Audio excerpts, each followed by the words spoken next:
Our main character just drops $3 on a cold bottle of Coca-Cola, and boom, he gets rewarded with a Lamborghini worth 70 million. Then he walks right past a street stall for a cheap plate of grilled noodles. Bam.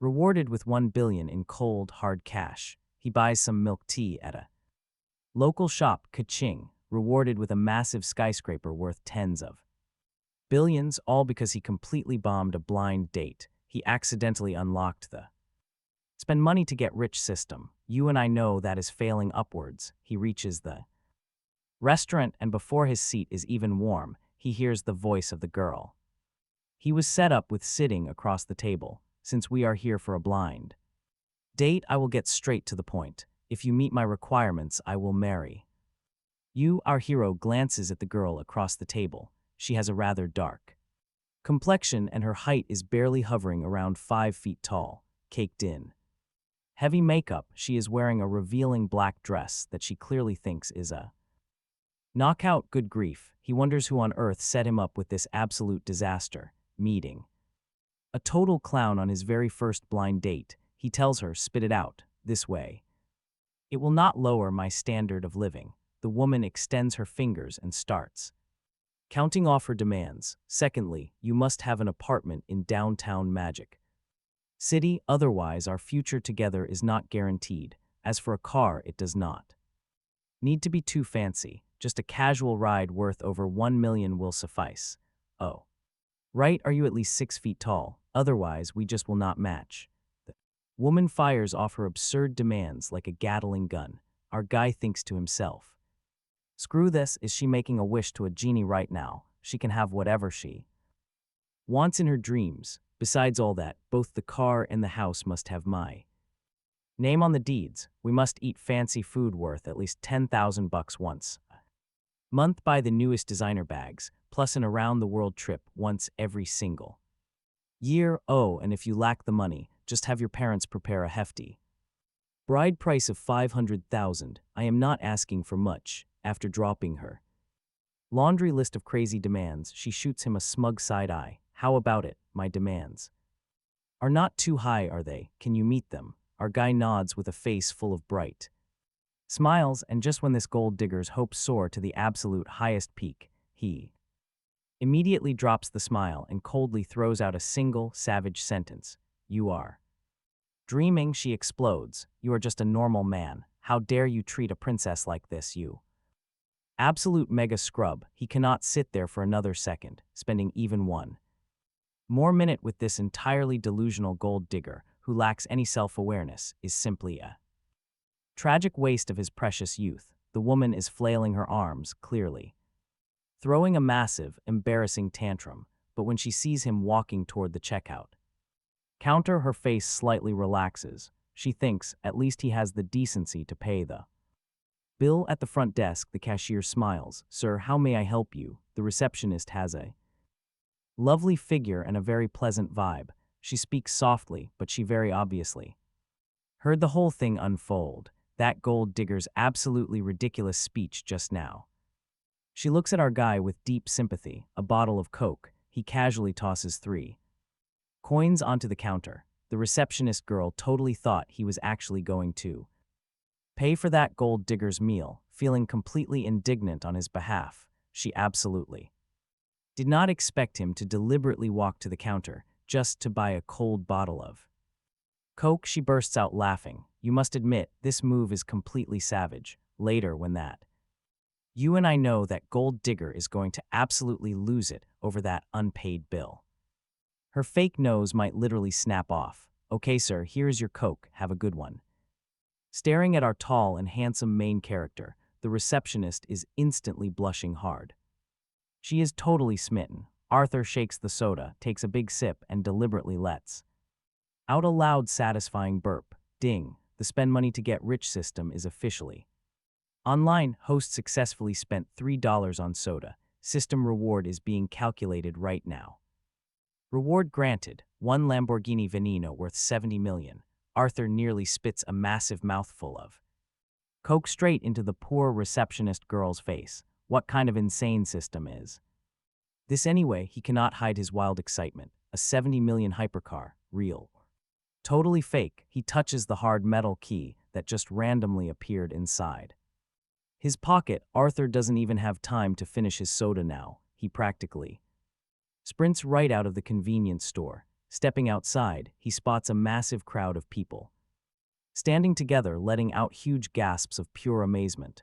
Arthur can vaguely hear them freaking out over a luxury ride. His heart starts pounding, his mouth going completely dry. That annoying date from earlier, instantly forgotten, compared to a literal magic wealth system and a new hypercar.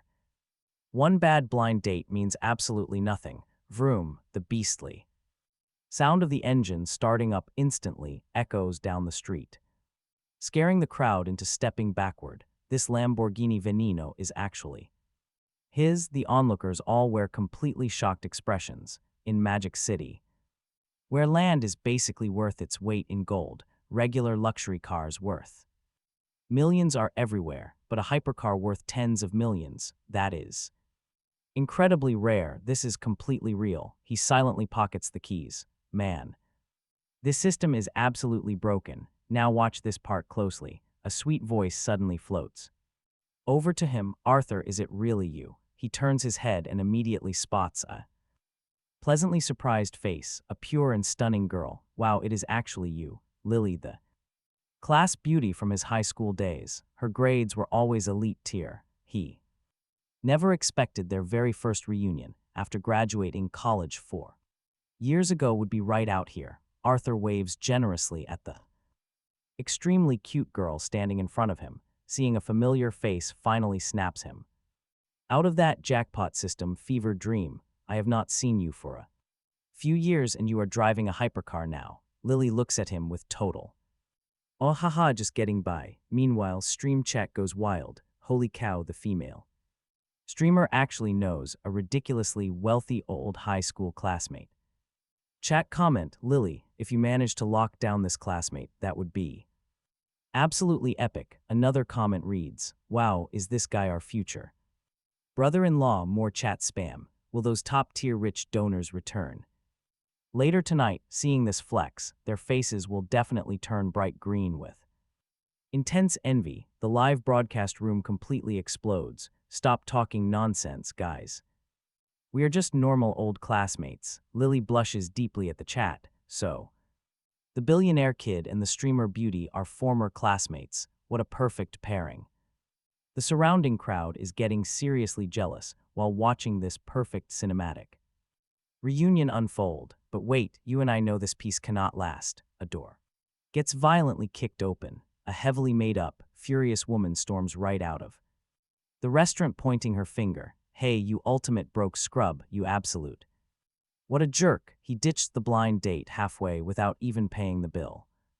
Are you even a man? But mid-rant, she completely freezes up. Absolutely dumbstruck, she stares blankly at the insane sports car parked right before her.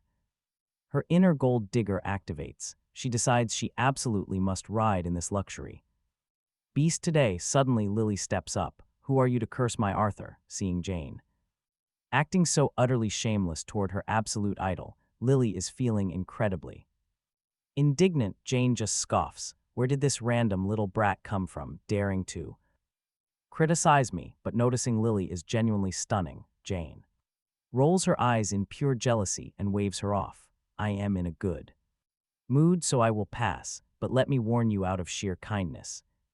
Do not fall for the absolute broke loser standing right in front of you. If a woman does not marry a rich guy, she will just regret it for life. All right, you and I are confused. A Lamborghini Veneno driver is getting called a smelly scrub. Complete madness. Honestly, Jane clearly has not looked in a mirror lately. She looks terrible. The surrounding crowd of onlookers are all utterly baffled by her words. This woman's brain must have completely short-circuited. Jane just sneers, convinced everyone around her is an absolute peasant. Lily tightly clenches her pearly white teeth. Her solid upbringing stops her from screaming curses right in the middle of the busy street. Arthur sighs. Forget it, ignore her, she is totally brain dead from toxic internet culture. I actually have not even eaten yet. Let's go, I haven't seen you in years, my treat. our boy waves his hand. Casually and directly pops open the Veneno's epic gullwing doors. Wait, really, is that okay? Lily asks, feeling shy. A car is for riding, get in, he waves. His hand again, ushering her inside. Okay then, I will not be polite. Lily nods eagerly, sliding right into his passenger seat. But since I hitched a ride in this beast, I am definitely paying for food. No way, Arthur stomps the gas pedal, the deafening roar of the supercar tearing up the street echoes across the whole block. A moment later, he takes Lily out of the car and casually strolls up to a cheap grilled noodle street stall. He studied software back in college, landing a programmer job, a career globally famous for causing early baldness. He has not even received his very first intern paycheck yet, so despite just getting rewarded with a hypercar, his pockets are totally empty. Stick with me here. If he actually bought Lily a super fancy big meal, he could not even afford the basic appetizers. But just as he is about to apologize for this cheap stall, the live stream comments suddenly explode. The chat goes wild. Wow, a rich boss's taste is truly built entirely different, actually coming down to earth just to eat street food. Another comment pops up. Is this what an approachable billionaire kid looks like? And he is so handsome. Love it. Another viewer jokes, you clearly do not care about the noodles. The real focus is him driving that Lamborghini one-handed. Right? Honestly, it is super rare for Lily's viewer count to randomly surge this high, so she is extremely reluctant to turn off the live stream. After all, she just graduated and money is seriously tight, earning a little bit more donation money is always a huge plus for a strong, independent girl. All right guys, let's watch. Arthur laughs, telling Lily to ignore the live stream chat. He shakes his head. Netizens just love causing a massive ruckus online. He doesn't care at all, shouting straight to the street stall boss. Hey, 2 servings of grilled cold noodles, fully loaded, and make one with extra sweet and sour sauce. Lily is stunned. You actually remembered I love sweet and sour sauce, Arthur. She's totally touched. You also like sweet and sour sauce. Arthur scratches his head, laughing. Then make both servings with extra sweet and sour. Lily honestly doesn't know whether to laugh or cry. Turns out she was being totally romantic over absolutely nothing. Here are your 2 fully loaded cold noodles. The boss hands the steaming food right over to Arthur. Ding, host spent $20 on cold noodles. Reward 1 million duzu in cash. Holy mother of money. His hand, which just grabbed the food, starts trembling violently. That Lamborghini was already insane enough. Now buying cheap street food directly rewards him 1 billion in cold hard cash. This is sending him straight to the moon. Eat up. He hastily yanks out his phone, seeing that insane $1 billion balance sitting perfectly in his banking app. Arthur is wildly, uncontrollably overjoyed. It's actually real. 1 billion for an ordinary guy like him, handing over 10 hypercars wouldn't bring even half the pure security and massive satisfaction as 1 billion in liquid cash. Man, I'm in a fantastic mood after finishing these noodles. I am buying you milk tea, Arthur declares with unparalleled heroism, now validated by a mountain of cash and a luxury ride. He knows he gets insanely rich literally just by spending money. Shouldn't he hurry up and find dumb reasons to spend more? Stick with me here. After crushing the loaded noodles with extra sweet and sour sauce, Arthur immediately takes Lily to a high-end milk tea spot nearby. Judging from his previous system experience, the more money he drops, the greater the reward. He needs to test this theory fast. Arthur, you paid for food. I'm getting the drinks. I can't let you spend money all day, Lily says, looking a bit shy. If you want to treat me, buy me a massive meal in a few days. Hit me up on WeChat anytime. Arthur smiles slightly with his brand new spend money to get rich system active. Shouldn't he hurry up and blow cash just for that sweet dopamine rush? The shop owner is super perceptive. Seeing this picture-perfect couple walk in, she immediately recommends the newest midsummer couples special, childhood sweethearts. Yo, even an ultimate intern scrub, like you landed a beautiful girlfriend.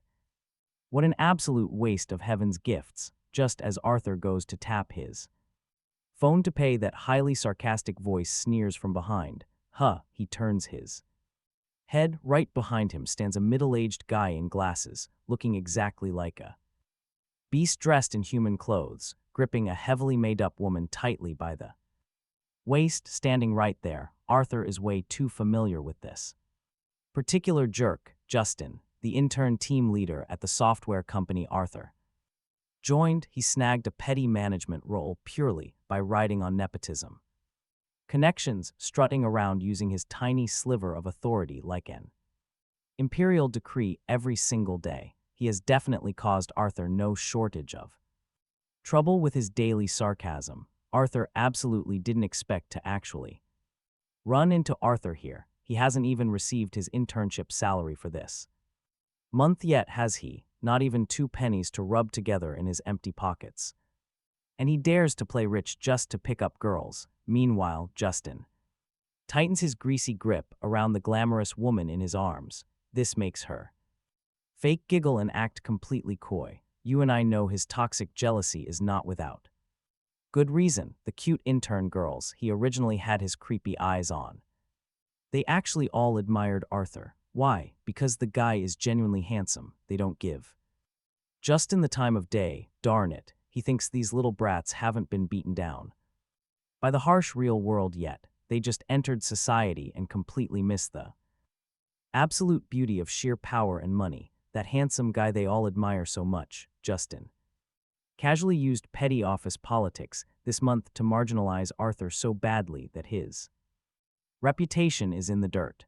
Originally, Justin's incredibly petty heart was full of a sick, twisted sense of accomplishment, but now, seeing Arthur actually hook up with a stunningly pure beauty 100 times prettier than those interns, this makes his toxic flames of pure jealousy burn hotter than ever before. He immediately prepares to start some drama.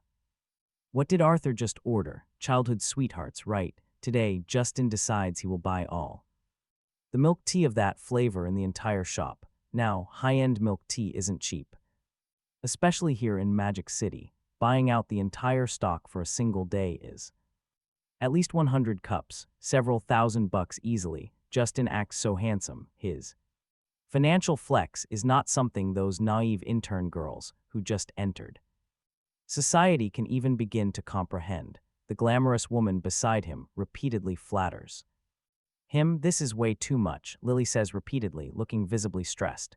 Meanwhile, the live broadcast room absolutely explodes. The stream chat is going wild. Why is Justin so incredibly arrogant? Holy crap, more chat messages pop up, simply showing off in front of a literal billionaire. Boss, is this guy's brain completely broken? Exactly. Everyone agrees, spending a few $1,000 and acting like he owns the entire world. This is just way too freaking funny, isn't it? The stream chat rushes by. They are heavily looking forward to the billionaire boss slapping his face right back, because Arthur now has the get-rich system.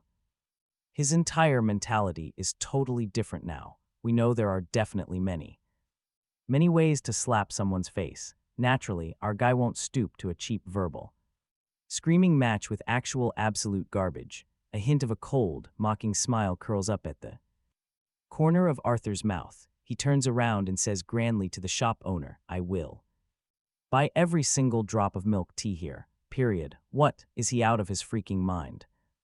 Can he even afford it? Justin is absolutely totally dumbfounded. How dare this intern talk back to him? But after thinking about it for a quick second, he puts his mind at ease and sneers. He thinks Arthur is forcing himself to buy it all just to save face. Talking big but unable to actually pay up. He is just going to make a massive fool of himself as the ultimate scrub in front of his little goddess.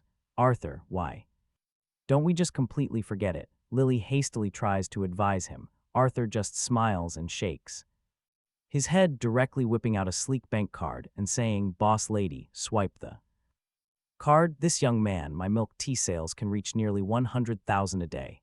Even with a 20% discount, it's still $80,000. the proprietress repeatedly. Tries to talk Arthur out of it. Why don't we forget it? It is absolutely not worth going broke. For a sudden crazy impulse, she can also easily tell Arthur's outfit isn't worth much money.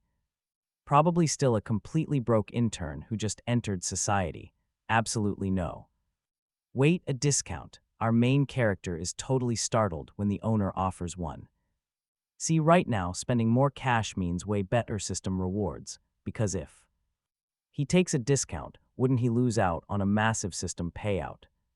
He absolutely refuses any discounts. The stream chat explodes. Haha, this guy is a true god tier rich boss. The chat goes wild. Getting a discount feels like a total personal insult. Absolutely insane flex. Meanwhile, Justin is thinking, holy crap, this kid actually swiped the card. Justin is completely stunned. A broke, pathetic intern. Where on earth did he get this kind of cash? Justin shakes his head, thinking he's dreaming. Totally unable to believe it, feeling a phantom slap burning his face. This is all real. The owner smiles nervously, swiping the card. Beep. Transaction approved. All the ingredients in the shop today are his. They are making drinks only for him now. He casually points a finger at Justin. Watch this. Except for these two clowns, you can give my drinks away to anyone else for free. He basically just dropped a cool $100,000 to buy the operating rights of this milk tea shop for a single day. The whole place is his. If he says to ignore these two pieces of trash, then nobody serves them. Ding, the system detects that the host spent $100,000 buying the operating rights of the milk tea shop today. He is rewarded with property deeds to the entire Magic City Empire commercial building. Wait, the Empire building, isn't that the exact skyscraper where his company is located? A highly playful look immediately surges in his eyes. He literally just spent $100,000 buying a single day's operating rights to a tiny milk tea shop. The system rewarded the property rights of that entire freaking Empire commercial skyscraper. He totally didn't expect. The company he interns for is renting space right in his newly acquired building. Are you openly opposing me? At this moment, Justin is completely and utterly furious. Opposing? Are you even worthy of that? He shakes his head and laughs, completely dropping any intention of paying further attention to Justin. He is now a super big shot with 1 billion cash, a top-tier hypercar, and a massive commercial skyscraper. Let's be real, a mere insect like Justin, honestly, he isn't even worthy of carrying his shoes. Let me tell you, you are finished. Tomorrow at work, I will have my brother-in-law fire. You're sorry, but although Justin has decent savings, suddenly pulling out way over $100,000 just to flex his ego, impossible. He lost the cash battle, but he absolutely refuses to lose the attitude. His date whines, no way, Justin, the milk tea here is absolutely the best. I want this one. You wouldn't actually let yourself be beaten by some totally broke intern kid, right? The woman whines loudly in pure, utter disappointment. Justin is so furious he could literally vomit blood. Why can't this stupid woman read the room? Does she seriously have to force him to spend over $100,000 today? Why did he bring such a brainless liability on a date? Here is your milk tea, sir. Please enjoy. The owner looks at Justin's heavily deflated, completely red face and is secretly super happy. Although acting out of pure spite and dropping $100,000 might seem a bit unwise, she has to admit watching our guy pull this off is indeed incredibly satisfying. Still standing there like an idiot. If you stand here until tomorrow, there might be a leftover cup for you. He shrugs his Arthur simply shrugs, grabbing the premium milk tea and casually strolling out right beside Lily. They leave behind a completely pale Justin, who is shaking violently with pure rage while his girl keeps whining and crying nonstop right next to him. Arthur, if I don't get my brother-in-law to fire you tomorrow morning, I'll take your surname and call you daddy. He screams like an absolute maniac, heading for the door. Arthur's footsteps suddenly pause. Forget it. I don't want an ugly, ungrateful son like you. Not worth angering your new father to death. The hypercar fires up with a massive Roar, Lily laughs so hard she practically bends over right next to him. Arthur, you are seriously amazing. Did you see that suited monster back there? He was so furious he almost smashed his own phone. Just getting by, Arthur smiles faintly.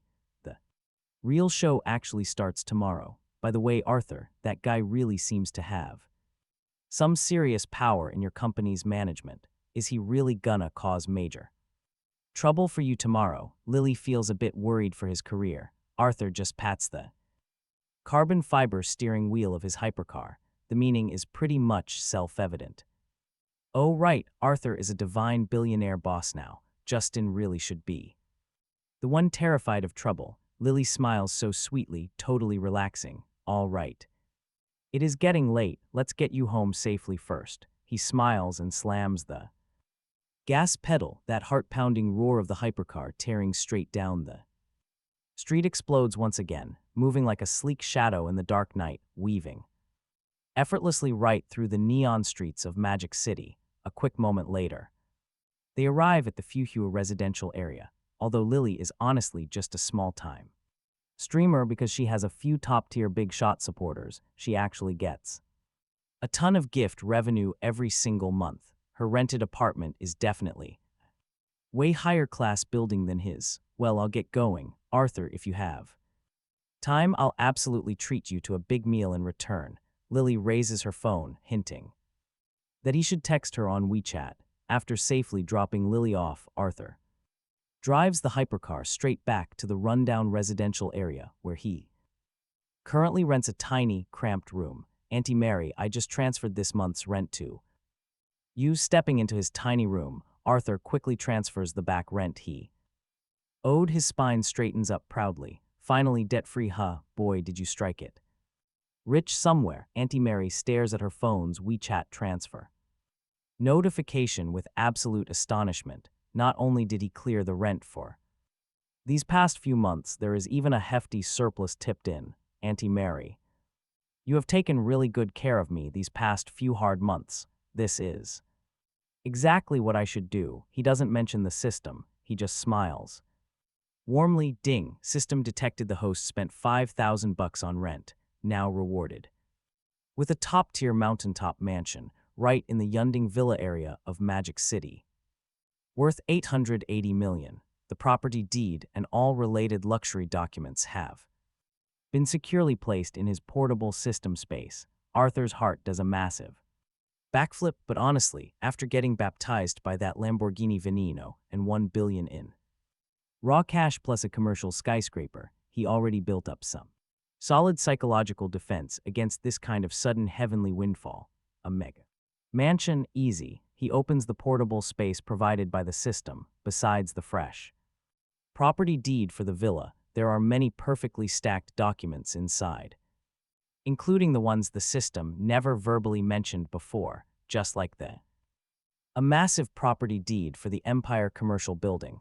Honestly, maybe because an entire skyscraper comes with way too much paperwork to read, the system AI skips reading it out loud, so for a moment he actually keeps his cool and holds a straight face. Haha, my daughter really likes you so much, it is only right for me to spoil my future son-in-law. Wait, what? Judging from your tone and this huge tip, are you moving out, Auntie Mary asks him, suddenly feeling pretty anxious. Yes, Auntie Mary, he replies, now that he has the ultimate get-rich system. He originally just wanted to go house hunting for a luxury apartment, but get this, you and I know he didn't expect that just paying his basic rent would make the system directly reward him with a god-tier grand villa in Yunding. Compared to this kind of ultra villa, a luxury apartment looks like a total peasant hut.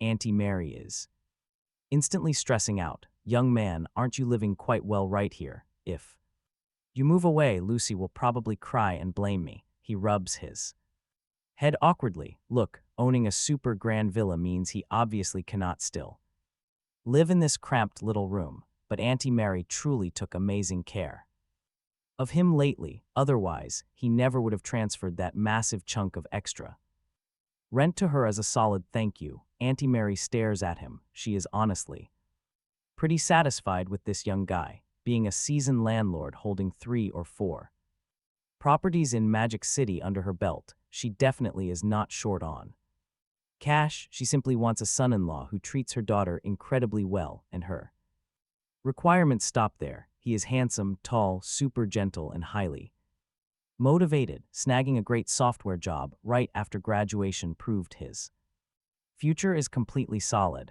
Honestly, she absolutely adores him. I know what this is. You must have finally cashed your first massive paycheck, so you want to upgrade to a nicer place. Tell you what, my family owns another really fantastic apartment building right in the high-end Fufu residential area.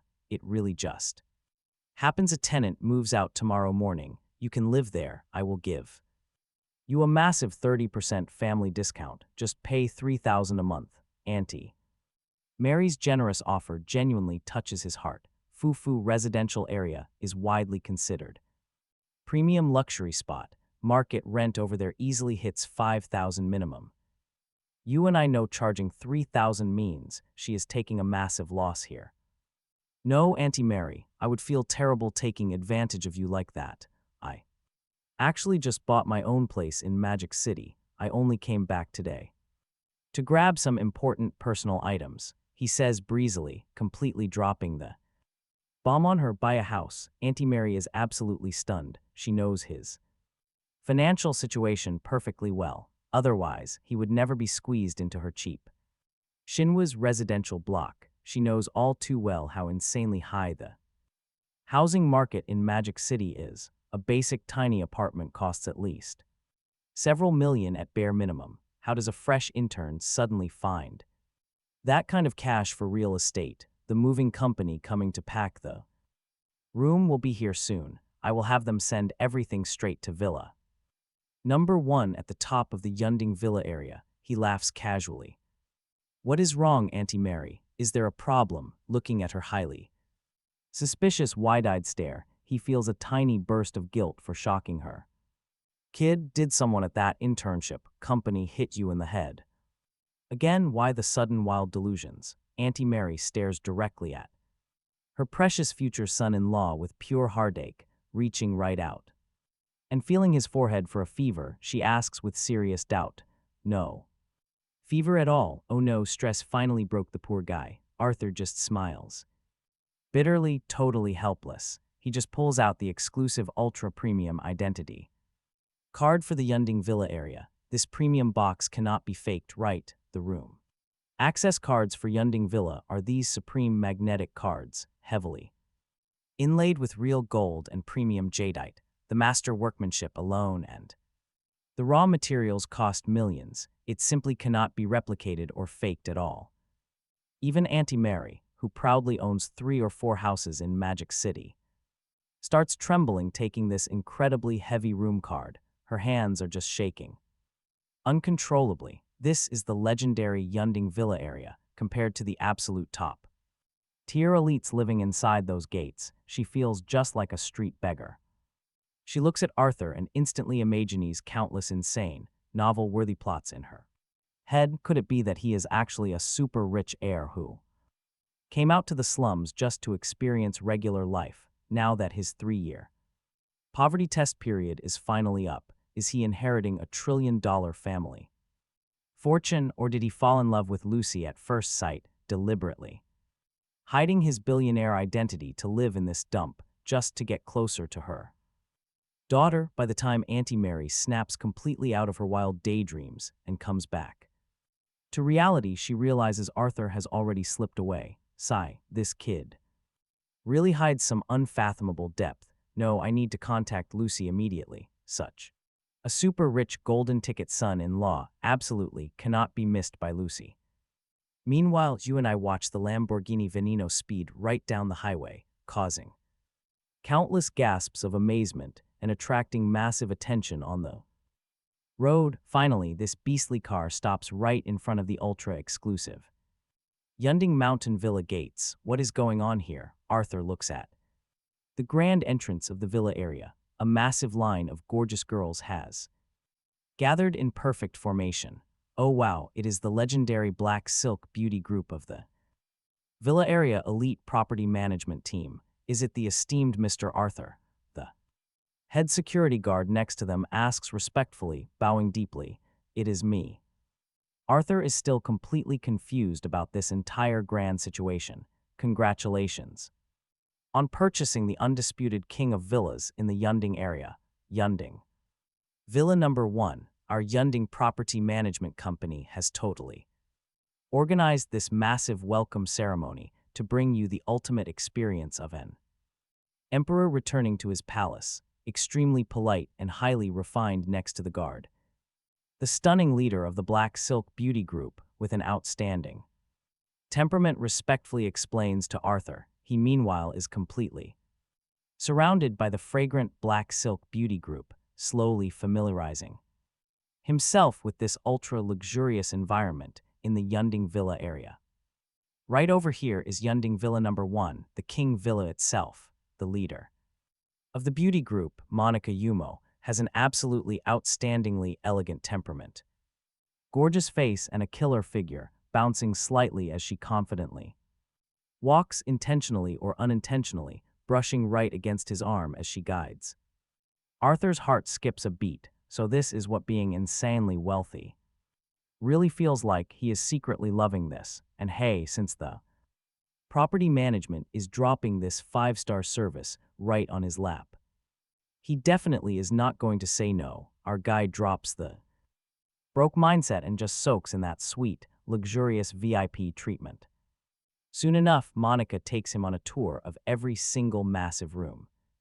Pausing right at the master bedroom door, she gives him a very flushed look. Add my personal WeChat. I was specially picked out by corporate to handle absolutely everything in your daily life. I am your own private community consultant. If you need literally anything at all, no matter how late it gets, I will deliver personal, private service. Monica looks at Arthur with those watery, highly suggestive eyes, and yeah, those exact words. Personal and private service are spoken way too clearly to ever be misunderstood. Message received. Arthur nods along and finally sends the gorgeous Monica on her way. Then he flops onto that 8-figure designer sofa, casually swiping on his new phone. Suddenly, WeChat pings. He sees the name Lucy Liu Qian pop up. His face immediately does something hilarious. Lucy is Auntie Mary's daughter. Ever since Arthur moved into that rundown apartment, she has been aggressively trying to make a move. In short, she is totally obsessed with him. Arthur, why did you leave so suddenly? I thought we agreed that if you hated that room, you would move to my mom's Fuha residential building. You completely broke your promise to me. Wah wah, Lucy fires off this pitiful, dramatic little crying face emoji, making Arthur scratch his head in pure amusement. Look, I bought a house. I cannot just leave a brand new place completely empty, right? He has to confess, bought a house. My mom literally just called me and said you bought Villa number 1 in Yunding. I really thought she was completely joking around. Is that actually true? Are you seriously some hidden super rich billionaire heir? Wait, Arthur, did you actually fall for me a long time ago?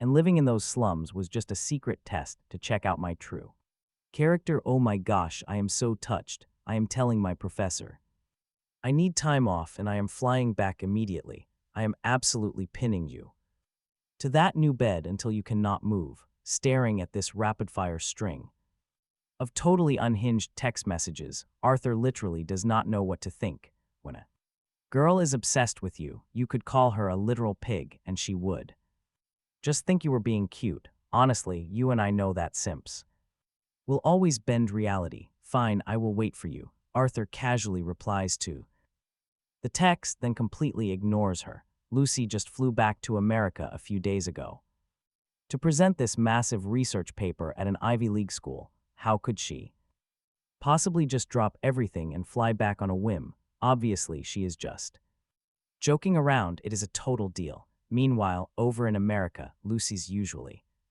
icy, glamorous academic face is absolutely burning with shyness. This is the very first time Arthur actually flirted back. I am so ridiculously happy. She slowly looks down at herself, feeling extremely confident in her absolutely flawless looks, and Figure if he gives her even the tiniest opening, she has the absolute confidence to make him linger, forget everything, and completely fall head over.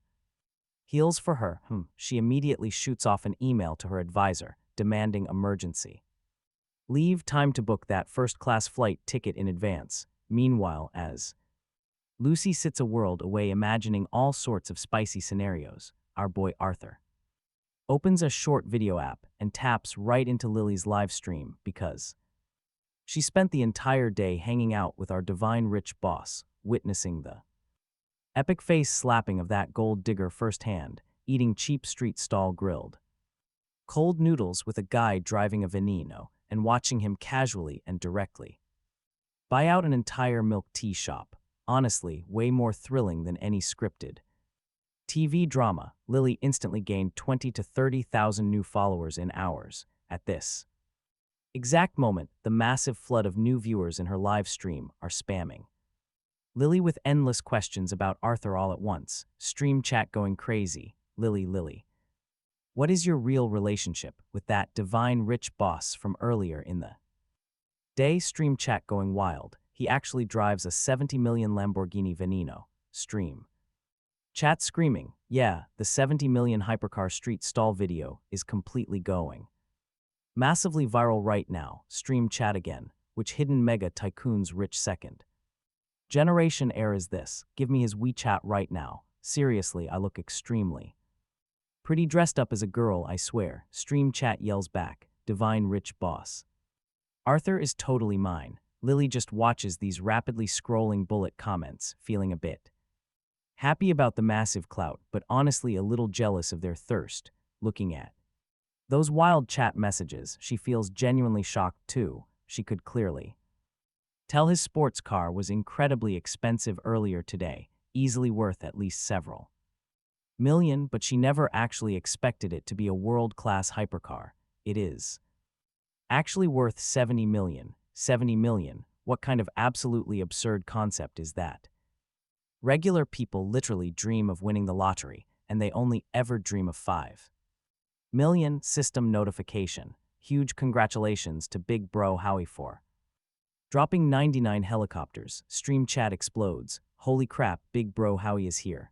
The real show is officially starting. You and I know Howie has always been Lily's top toxic simp. He has been drooling over Lily for ages. Stream chat chimes in. Look. Right now, seeing everyone spamming the chat about divine rich boss Arthur, he is probably so insanely mad his blood pressure is blasting through the roof. Uh-oh, Lily is also slightly stunned and super annoyed. Why is this incredibly annoying guy back here?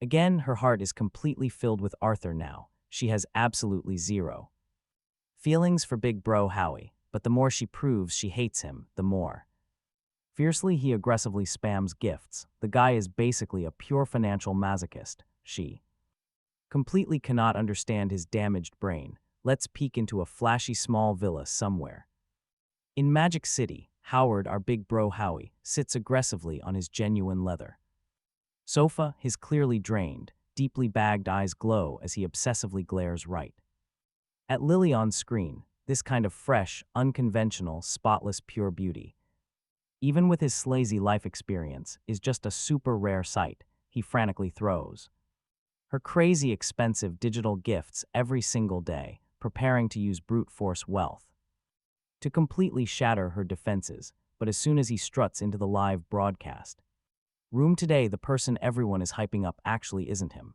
the established big local tyrant, but instead some absolute nonsense guy called Divine Rich Boss Arthur. Just as he is about to violently curse out loud, screaming, "Who the heck is this fake boss?" Arthur, watch closely guys, a level 1 alt account just popped into the stream. Rich Boss Arthur, that simple name sends the entire chat into complete chaos. Seeing Arthur enter the room, Lily's eyes instantly light up like absolute stars. She beams, "It's Arthur, welcome." Meanwhile, the local whale Howie grips his sofa. His face is totally flush with pure rage. "I sent you thousands in gifts, and you ignore me." Now this absolute level 1 scrub rolls right in. He does absolutely nothing, and you greet him by name with that sweet voice. Pure jealousy violently twists Howie's face. He actually gnashes his teeth in anger. Some nobody who just popped up. Watch me crush your pathetic little momentum. He prepares a mountain of gifts. Boom, system notification pops. Congratulations to Big Bro Howie for dropping one carnival, the whole room sees. A massive global announcement flashes. Everyone immediately wonders about this level 1 account. Is he really the legendary rich boss? The flashy carnival effects instantly hit. The animation covers the entire screen. Chat goes wild. Wow, Howie is generous. The boss is totally flexing. A massive wave of flattery floods the chat. Good evening, Lily. Arthur completely ignores the flashy donation effects on his screen. He drops a super casual text greeting instead. Chat completely loses it. Wow. Boss Arthur is actually talking to Lily, first time being this close to greatness. Some fans are screaming they might faint, then another comment pops up in chat. Does Boss Arthur need a girlfriend? I look pretty good dressed as a woman. Meow, it's that weird guy again. Get out, don't steal my male god's attention. Just one simple text sentence from Arthur completely crushes the entire visual impact. Howie's expensive carnival effect is forgotten, totally reversing the rhythm of the stream. Arthur steals the spotlight instantly. Holy crap, Howie just sits there completely dumbfounded. What the heck is happening right now? How does one casual little text beat my expensive paid carnival? Who exactly is this terrifying mysterious guy anyway? What's his terrifying background? But Howie isn't an idiot. He realizes something fast. He realizes Arthur might actually be a truly formidable opponent. That Arthur guy. You're pretty cocky, huh? Dare to fight with real money, Howie violently snaps. He drops a public challenge right in the chat. Wow, Howie is jealous. The chat explodes. I wonder who is actually richer between these two heavyweights. The epic battle of the rich bosses is about to begin. Grab your popcorn. Chat loves the drama. Honestly, you and I would watch this too. They egg both sides on. Meanwhile, Arthur sits back in his massive new villa. He takes a slow sip of Roman Canty wine in his new villa, a cold, amused smile crosses his face. He was literally just worrying about how to spend all this endless system money, and suddenly, a literal wallet war comes knocking. Right on his digital front door. Honestly, what is a measly virtual carnival? That single sip of wine he just took costs way more than a dozen carnivals. Plus, Arthur can help his old classmate, Lily, earn a massive pile of cash. I'll oblige, he types those two confident words, causing an absolute massive shockwave. The stream chat hits its climax. Boss Arthur is truly a top-tier god. He's just so aloof and perfectly concise. The chat is moving at light speed now. It is on. Oh yeah, we have a really good show to watch tonight. Great, local tyrant Howie excitedly shoots up from his sofa. Your grandpa Howie is ready. All right, you and I know Howard never loses direct fights. His fingers frantically poke the screen, typing out some seriously arrogant threats. All right, no more playing nice, just simple and brutal. He targets the most expensive gift, the carnival. Let us see who sends more. Do not go crying with your tail tucked between your legs later. But Arthur just smirks, typing back, always ready for a fight. Holy crap, still talking back. Howard was already seeing red with pure rage. At this point, he totally loses it. He instantly cranks the carnival gift quantity to 10. Tap, tap, tap, tap, tap, fingers clicking frantically. Instantly, 100 carnivals flood the screen in a massive wave. Chat goes, holy freaking crap, 100 carnivals. Howard is absolutely insane. One single carnival costs 2 to 3,000 bucks. 100 equals 2 to 300,000, burning someone's entire life savings in a few seconds, leaves everyone in that live broadcast room completely stunned. How about that? I will make sure you cannot even match the very first wave. Some young kid dares to test financial power against me. How much allowance could your daddy possibly give you? Local tyrant Howard absolutely does not believe Arthur actually has his own money, and even if he does, it is strictly limited by daddy's credit card. Arthur just shakes his head, smiling faintly. He casually sets his carnival amount to 100, then he sends another single one separately, 101 carnivals, beating the local tyrant by exactly one, the ultimate disrespect. The chat explodes. Boss Arthur is way too savage, absolutely god tier. Lily stares at the massive gift effects that simply keep exploding across her screen, watching with pure panic. In the blink of an eye, 4 to 500,000 in cash floats by. She has zero interest in giving Howard attention, but Arthur is her absolute idol. How can she let her hero burn so much money over some stupid internet beef? She whispers softly into the mic, let us just drop this, Arthur. Meanwhile, Howard types, I will ruin you. Right now, Howard is totally, blindingly furious, slapping his face in public by adding just one gift, right? I will show you Grandpa Howard's true financial power. After typing that, he aggressively recharges millions of app coins into his account using his black card. Chat goes crazy. I just came over from another stream, specifically here to watch this epic live broadcast. Billionaire battle. Someone in chat asks, does anyone know the lore? Please explain. Everything. You and I are watching these divine rich bosses clash, which instantly raises the heat of the live broadcast room to over 1 million concurrent viewers. This insane beef also quickly climbs the trending list of the entire short video app. A decisive battle is imminent, the hype of the live broadcast room hitting the front page trending list actually astonishingly hits over 2 million viewers. Countless people frantically smash the like button, begging for this local tyrant carnival battle to get even bloodier. You are way too green to show off against me. Howard stares at his newly recharged massive stack of coins, brimming with toxic confidence. Here is another 100 carnivals. Let us see if that crushes your wallet. Arthur raises an eyebrow and once again calmly sends exactly 101 carnivals. Every time he intentionally beats him by just one. Right now, local tyrant Howard's face turns purple, even though he recharged hundreds of thousands. If Howard keeps dumping money, his cash will totally run out in 3 waves. And Arthur looks like an absolute bottomless pit. No matter how hard Howard spams gifts, Arthur effortlessly shuts him down. Gulp. Howard is suddenly breaking into a cold sweat. This isn't right. Is an agency setting me up? Howard hesitates, pacing back and forth in his living room for what feels like forever. He finally grits his teeth and furiously types, whatever. I do not freaking believe this. I have lived for over 30 years and my bank account cannot beat some random brat. Typing that, he just dumps every single remaining coin from his account in one go. System alert pops.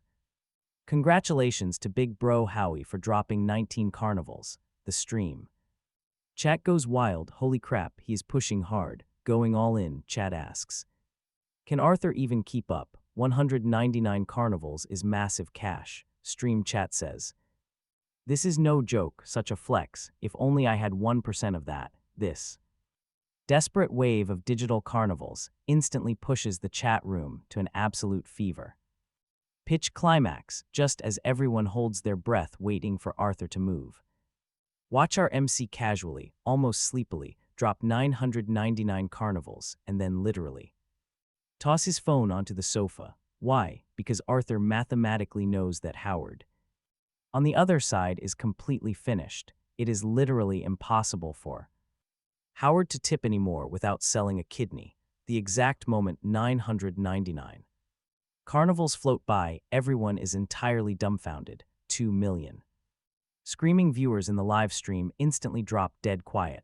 Lily also just covers her mouth, too shocked for words. 999 carnivals. This is simply astronomical money. After a painfully long stunned silence, someone in the chat finally types out a reaction. Is this guy a literal god of wealth? Someone else says, way too scary. He moved one finger and 2.5 million is gone.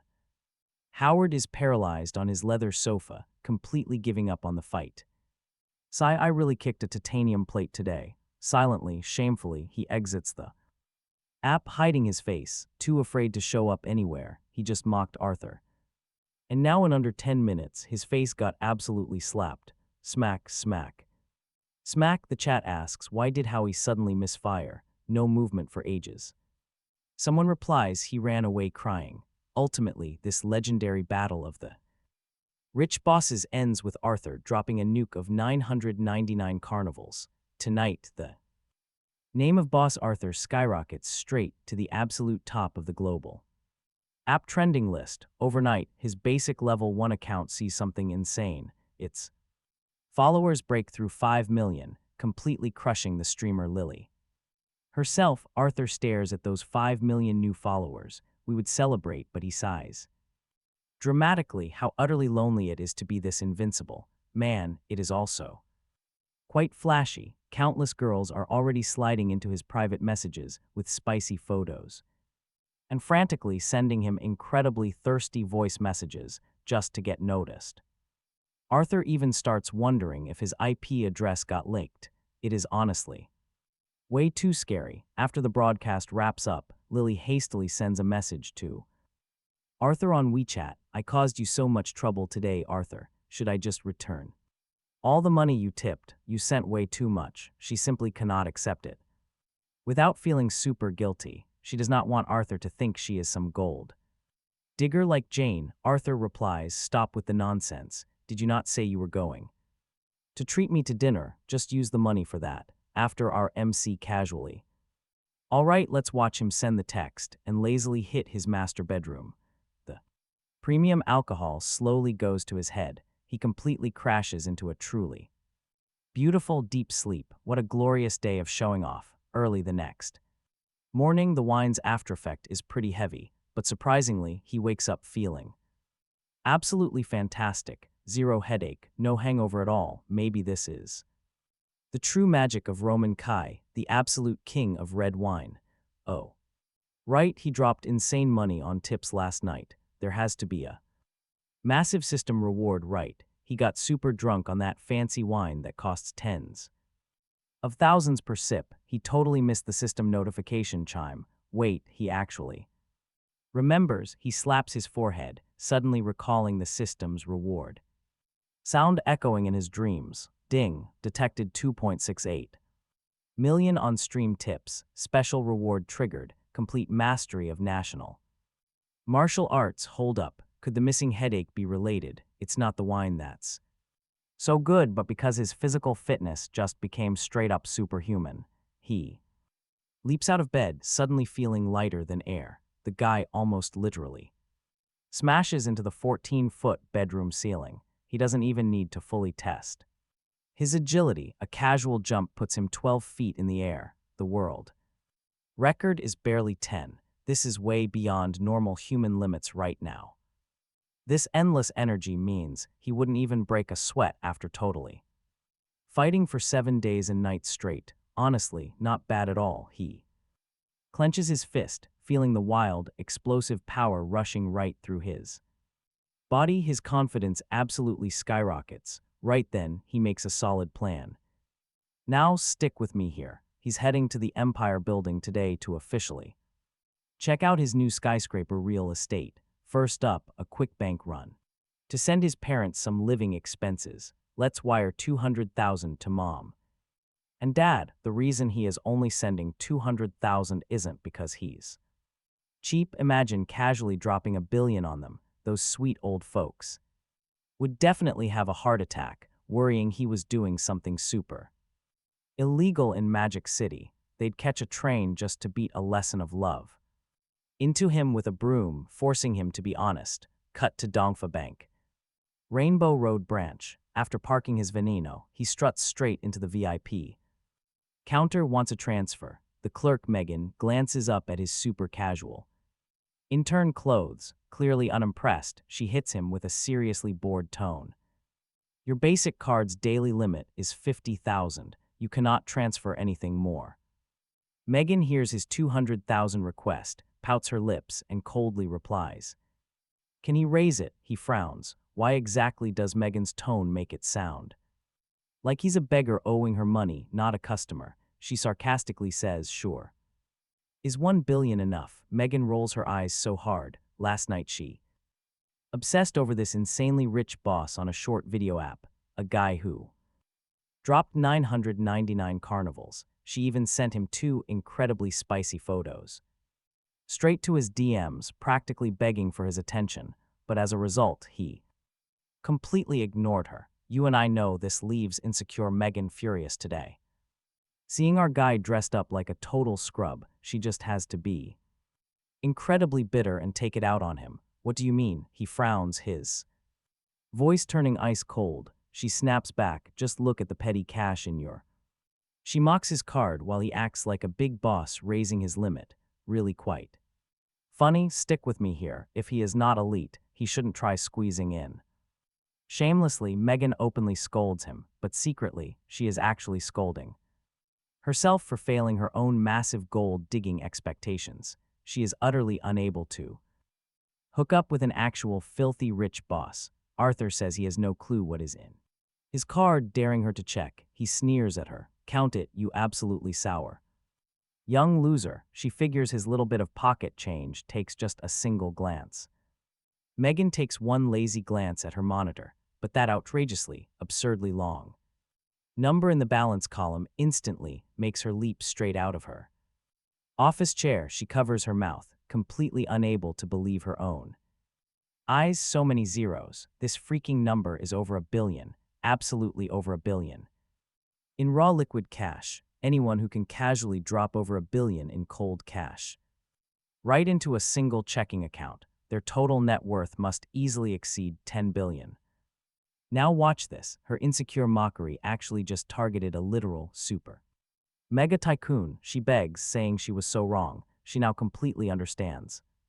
She just provoked massive career-ending trouble. Meanwhile, a sharp-eyed senior staff member nearby already noticed the screen and reported this insane matter to the bank president. The branch president hastily sprints down from his plush corner office.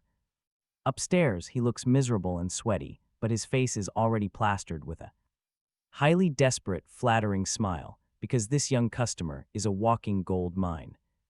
He panics. Mr. Arthur, sir, this little girl at our front desk is just incredibly ignorant. I will fire her immediately. Please do not take any offense. I will personally handle all your banking needs and upgrade your card to a supreme black card entirely for free. The terrified president constantly spews endless apologies, bowing repeatedly.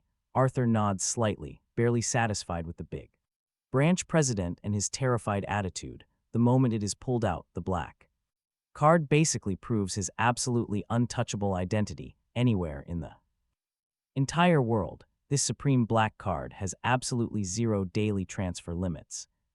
The annualized deposit rate is negotiated privately, which is usually several times that of normal users. Assets strictly over 100 million are eligible to even apply. The base handling fee alone costs hundreds of thousands, leaving $1 billion in there easily guarantees tens of millions or more in pure passive income every single year. You see, this is exactly why the wealthy get richer without doing a single thing. Even if that money just sits there, it will continuously appreciate and multiply. Now Megan is completely dumbfounded. A petty slip of her tongue caused her to instantly lose her cushy job. This kind of dramatic plot only seen in wild soap operas actually happened to her today. This young man is simply way too terrifying. She lowers her head. Her mind goes totally blank. Now, swearing to whatever gods are listening to never judge people by their clothing again, he holds his heavy metal supreme black card.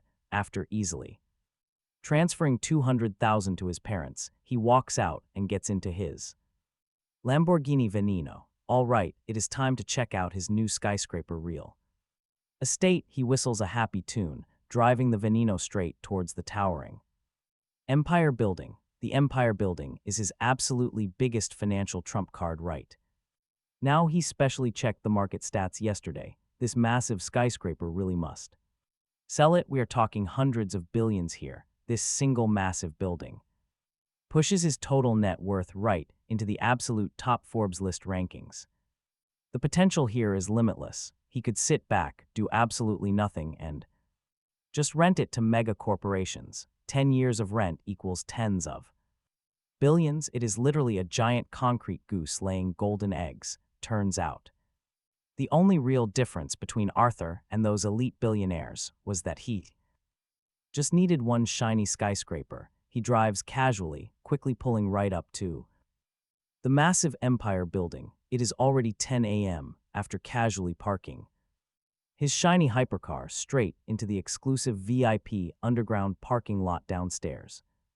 He walks into the main lobby like usual. There are still a few petty details left at his old software company to handle. Better go up and officially quit. Arthur definitely endured a ton of serious abuse and heavy misery at this incredibly toxic company all month, working under the fake excuse of training rookies. They just ruthlessly exploit everyone for cheap, free intern labor. Plus, there is Justin, that rat-faced team leader constantly finding stupid reasons to bully him. Well, watch this closely. Today he returns the favor tenfold. Ding, the elevator doors slide open. Arthur casually strolls inside the intern floor. Right now, every single person in that office area is whispering nervously. One guy mutters, "I heard about yesterday. Rumor says that team leader Justin got completely humiliated by Arthur down at the tea shop.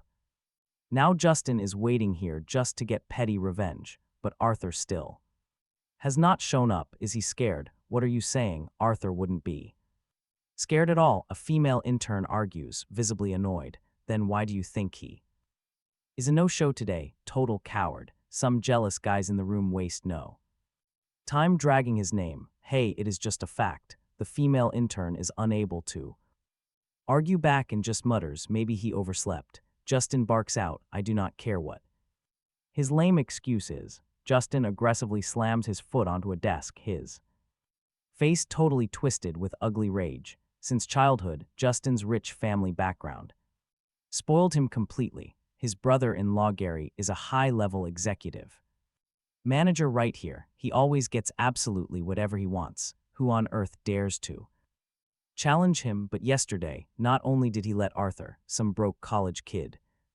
completely show him up, Arthur flexed so unbelievably hard that it made Justin lose both his temper and his wallet. That very night, that gorgeous woman completely rejected him for being totally broke and instantly dumped him. Epic fail. He lost his girl and his pride. All of this directly makes him explode with toxic rage. He provoked me and still dares to be freaking late. That guy is dead meat. Even if the king of the heavens comes down, nobody can save him. Master Justin says so. Oh, is that so? Arthur's perfectly calm voice rings out over the cubicles. Several girls' eyes instantly light up. They stare at him excitedly, but then begin deeply panicking for Arthur again. After all, Justin is still the guy nobody dares to cross because of his executive connections. And this time, Justin is absolutely losing his mind. Arthur is definitely in deep trouble. All those jealous guys are quietly gloating over Arthur's bad luck. Only his single real friend frantically winks at him to run. Arthur glances at Zach, who just keeps. Zach winks, making panicked faces at Arthur, desperately warning him to watch out for Justin, but Arthur just smiles indifferently. He has known Zach since junior high. The kid used to be his loyal shadow, always calling him Boss Arthur. After graduation, they somehow landed jobs at the exact same company, their brotherhood. Unbreakable. Yo, you are freaking late today, and why are you acting so cocky? Spotting his prey, Justin immediately hops down from his desk. He angrily adjusts those cheap, fake gold-rimmed glasses of his and storms over.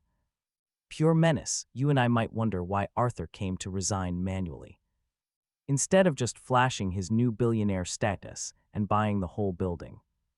Simple. For this exact, satisfying moment, knowing Justin's absolute garbage personality, he would definitely pick a fight today if Arthur dropped the billionaire bomb right away. With Justin's pathetic lack of courage, the guy would just wet his pants. He would be on his knees, crying and begging for mercy in seconds. And then Arthur wouldn't get the raw thrill of smashing this bully himself. With his new god-tier status, getting Justin and his shady brother-in-law fired is literally just a single text message away. Way too easy, right? But a clean firing, way too boring for all the hell Justin caused. What, you actually want to get physical? Arthur just gives a faint smile. So what if I beat you up today? I am not just going to destroy you, I am also going to make you roll right out of this company. Justin screams. Brother. Justin, let us just drop this. It is no big deal. Arthur can just apologize and we are good. Sensing the heavy, violent tension, Zach quickly stands up. Get the heck out of here. Who do you think you are, pleading for leniency? Justin does not even spare a single glance at poor Zach. He casually, violently shoves him aside. Zach is totally fuming now, but he needs his paycheck. Keeping his job matters, so he swallows his pride and stays back. Taking a beating and getting tossed from the company, that actually sounds like a perfect plan for you, Arthur grins. Are you literally insane right now? Justin is stunned by that fearless smirk. Stop acting tough, I am warning you, hey. Security, honestly, Justin knows he cannot win a fistfight against Arthur's solid build. So he had already bribed the building's corrupt guards way ahead of time.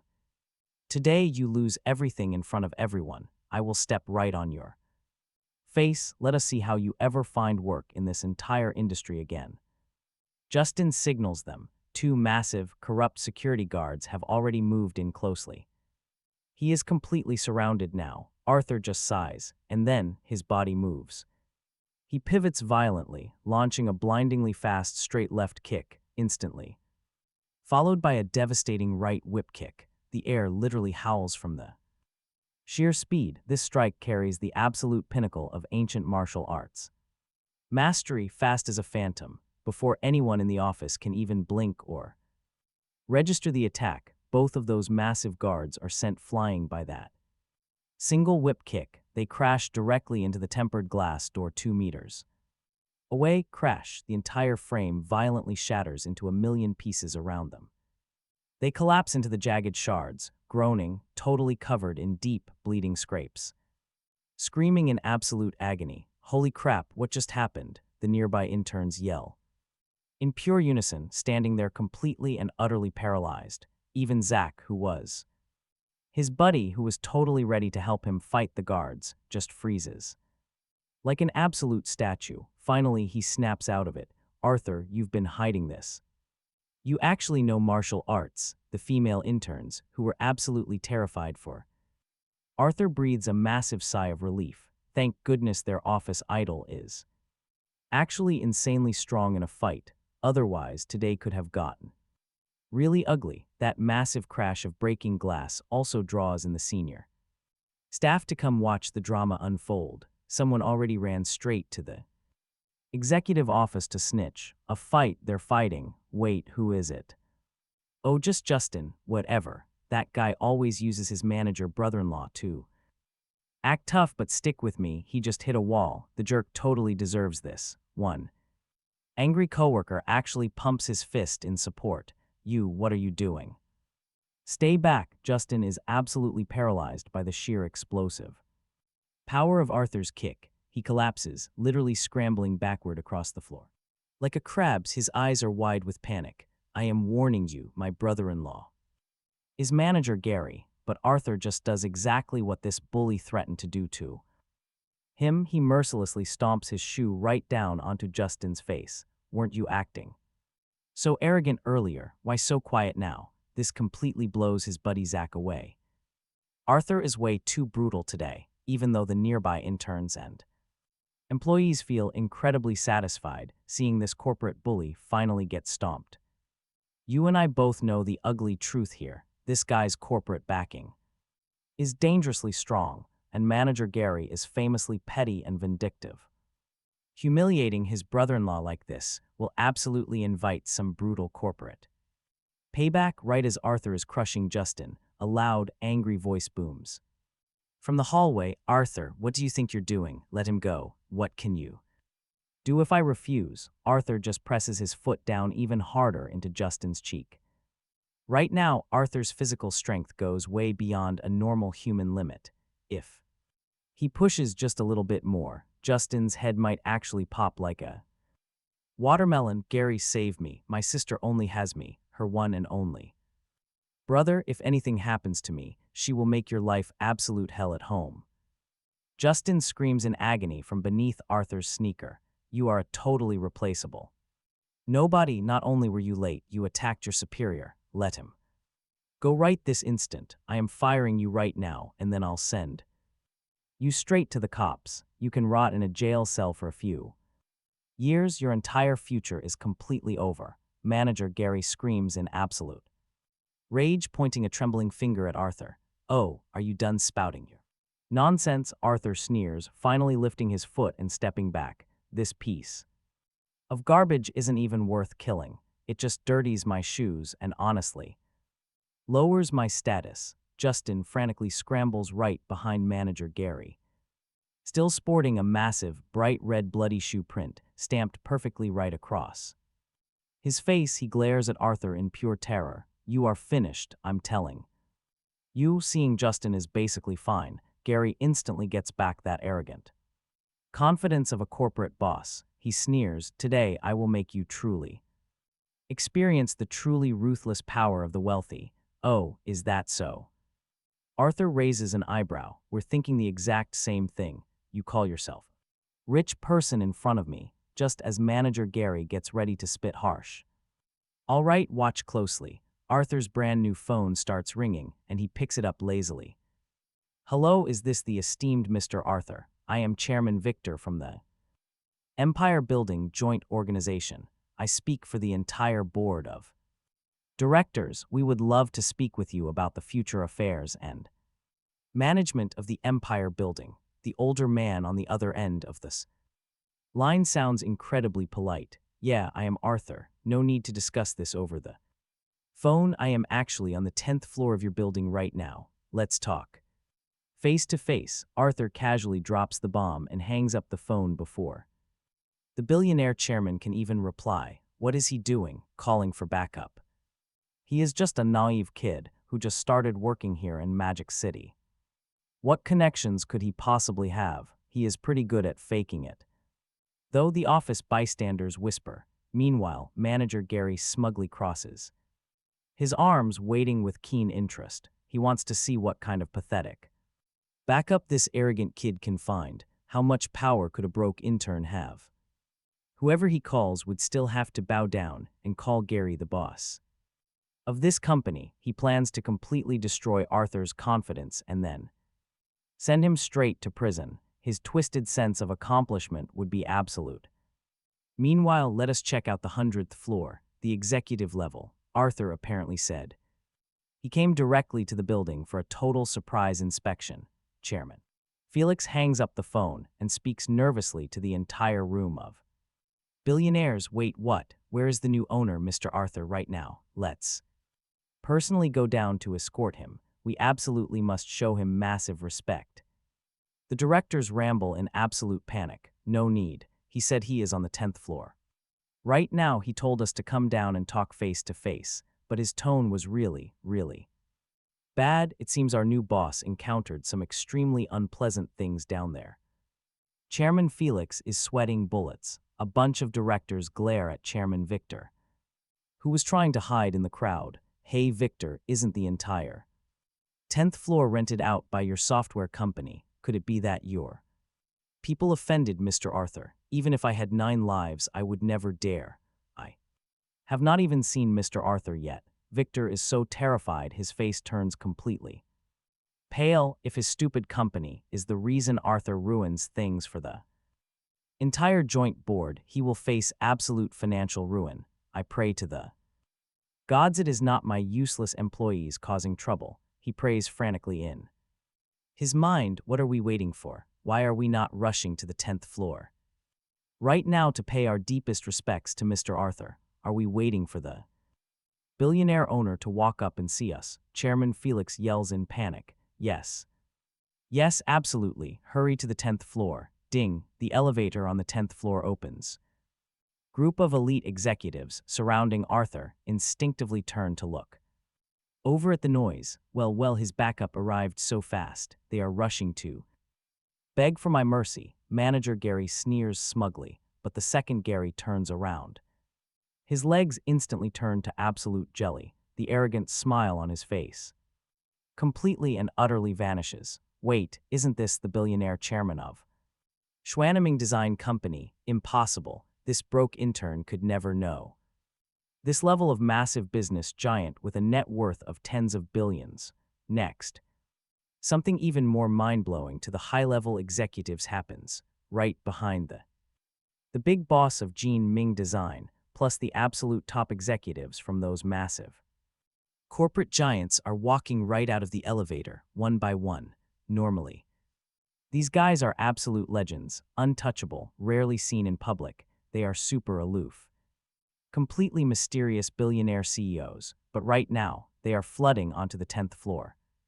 Intern area like absolute commoners crowding into a busy market. Seriously, what on Earth could have caused this massive, world-ending emergency? Pretty much every single boss in the entire skyscraper is standing right here. The whole office is stunned.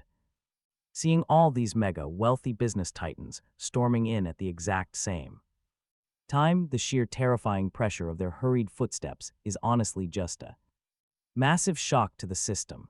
Manager Gary immediately tries to run up, ready to grovel, hoping to ask his big boss, Chairman Victor, what is going on and maybe score some easy points. He never expected Victor to violently shove him right aside. Victor and his massive crew of billionaires all bow respectfully, walking straight toward Arthur. Yes, the exact same guy Gary was just trashing 5 seconds ago. Wait, what is happening? Stick with me here. Literally everyone in the office is completely speechless right now. Mr. Arthur, I am Felix, the boss of Jiang Li Company. He spots the shattered glass everywhere, the groaning guards on the floor, bleeding out, and the pure terror on the faces of every single employee. Nearby, Felix instantly figures out how bad this mess really is. His heart is absolutely pounding in sheer panic, furiously cursing these foolish nobodies in his mind for having the absolute audacity to provoke the true master of this skyscraper. Arthur just nods slightly. He knows these executives are going to be paying him massive rent money for a very long time. He still needs to keep things somewhat professional with them, after all. Mr. Arthur, what exactly offended you today? Just say the word, and we will ruthlessly crush whatever problem you have right now, Chairman. Victor catches on fast, immediately stepping forward, confidently thumping his own chest as he guarantees it. Ask him yourself. Arthur simply lifts his chin, glaring coldly straight at Gary, who is violently shaking right now, looking like his actual soul has completely left his body. So it really was this idiot subordinate. Victor's heart drops to his stomach. Oh no, his face twists up in absolute explosive rage. Gary, tell me exactly how you dared to offend Mr. Arthur. What kind of nightmare is this? Gary screams internally. Right now, he honestly just wants to throw himself out the nearest window. He literally just bragged that anyone Arthur called for backup would have to call him daddy, but brutal reality hits entirely different. Arthur actually called in a massive group of billionaires that Gary has to call his masters, real heavyweights showing up to back him. If anyone here even twitched a single finger, they could easily ruin Gary, ensuring he never finds a job again for the entire rest of his utterly pathetic, miserable life. He is terrified, like sweating bullets, knees shaking, terrified. That cocky swagger he had 5 minutes ago is completely gone. He cannot even find the courage to speak properly. Chairman Victor, sir, what exactly is happening here? What is happening? Victor is so furious that smoke is practically blowing out of his ears. Standing right in front of you is the esteemed Mr. Arthur, the absolute sole owner of this entire Magic City Empire skyscraper. The man has liquid assets worth hundreds of billions. Seriously, what kind of massive death wish do you actually have? How dare they provoke Arthur? Wait, he owns the entire empire building. The whole office absolutely loses it. Everyone starts screaming. Gary is stunned, his brain totally short circuits, stammering out Chairman Victor, you have to be kidding me, right? Haha, this is a prank. This kid is just a broke intern we were going to fire. How could he be the actual landlord of the entire Empire Commerce building, firing him? An intern, you and I know our billionaire is confused. What is this weird situation? He had just been interning here for 2 months. What an eye-opener today is. Arthur just shrugs his shoulders and stays cool. Mr. Arthur, you must be joking. Haha, you have such amazing foresight playing by your own rules like this. You really are a rare genius among business giants. Yes, yes, you even came all the way down here to the slums for an undercover inspection so early on. You have worked hard, Mr. Arthur. Victor shamelessly and repeatedly flatters him. Arthur is speechless. He actually just wanted to intern. Gary, you idiot, explain what happened right now, or I swear we will not spare you. Victor roars. Gary is terrified, his knees going completely weak. Finally, unable to handle the crushing pressure coming from the chairman, he spills the entire story exactly as it went down, listening. The directors beside him are terrified, sweating bullets, bullying Arthur, illegally cutting his internship salary, and they even wanted to send him to prison. My God, you bastard, Victor feels like his lungs might explode from pure rage right now. This lowly supervisor is as stupid as a pig. Wild right, you. Just tell me, Mr. Arthur, however you want to handle him, I will listen. Completely, I will not say a single word of protest. Then let us do it. Exactly the way he planned to deal with me earlier, Arthur replies so casually. All right, Victor agrees on the spot without any hesitation. If he cannot give Arthur a good explanation today, his software company will not survive to see tomorrow. Thank you, Mr. Arthur, for giving me a chance to clean house and fix this. Chairman Victor, I am an old employee who followed you for over 10 years. Even without merit, I worked hard. You cannot do this to me. Gary is completely broken down now. Openly sobbing, you caused an apocalyptic mess for me. I have not even settled the score with you yet. Victor roars, you and Justin, from now on, both your names are permanently erased from my company.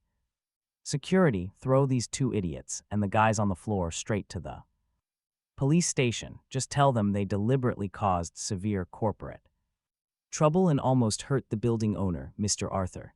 After that, Victor turns around and smiles super apologetically at him. Mr. Arthur, what do you think of this setup? Barely acceptable. Arthur nods slightly. Justin is violently dragged out by security, absolutely wailing in pure despair. I was the one who got beaten up. You are turning black into white. Seeing Justin's miserable, tear-streaked and totally pathetic face, the other interns burst into laughter. Classic face slapping, right? This toxic. The local bully totally got what was coming to him. Evil meets evil. This guy tried to scheme for a little, only to lose absolutely everything. All right, show's over. Everyone scatter. Don't you all have actual work to do? Victor glares at the crowd, stepping up to fix the whole corporate vibe.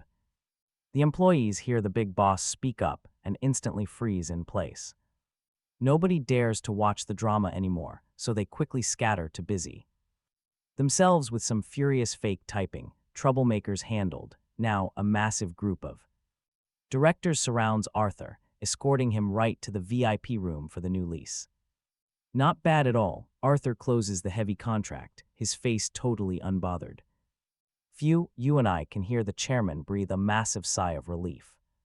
Acting so sincere, they agree to follow the contract, the total rent for the next 10 years, transfer it straight to his account within 3 days, a total of 18.9 billion. Okay, rest assured, Mr. Arthur, they will get it done as fast as humanly possible. The chairmen are honestly thrilled. They really did not expect the mysterious new owner, Arthur, to be this chill. No ridiculous demands, and he didn't deliberately try to gouge them or make things difficult. Since the new contract is signed, Arthur decides not to linger. He stands right up. Okay, they will respectfully see Mr. Arthur out together. This whole group of billionaires is incredibly attentive until they watch Arthur get into his hypercar. Seeing that Lamborghini Veneno arrogantly leave the garage, they finally let their anxious hearts settle completely back into their stomachs. Vroom, the shadow of the hypercar speeds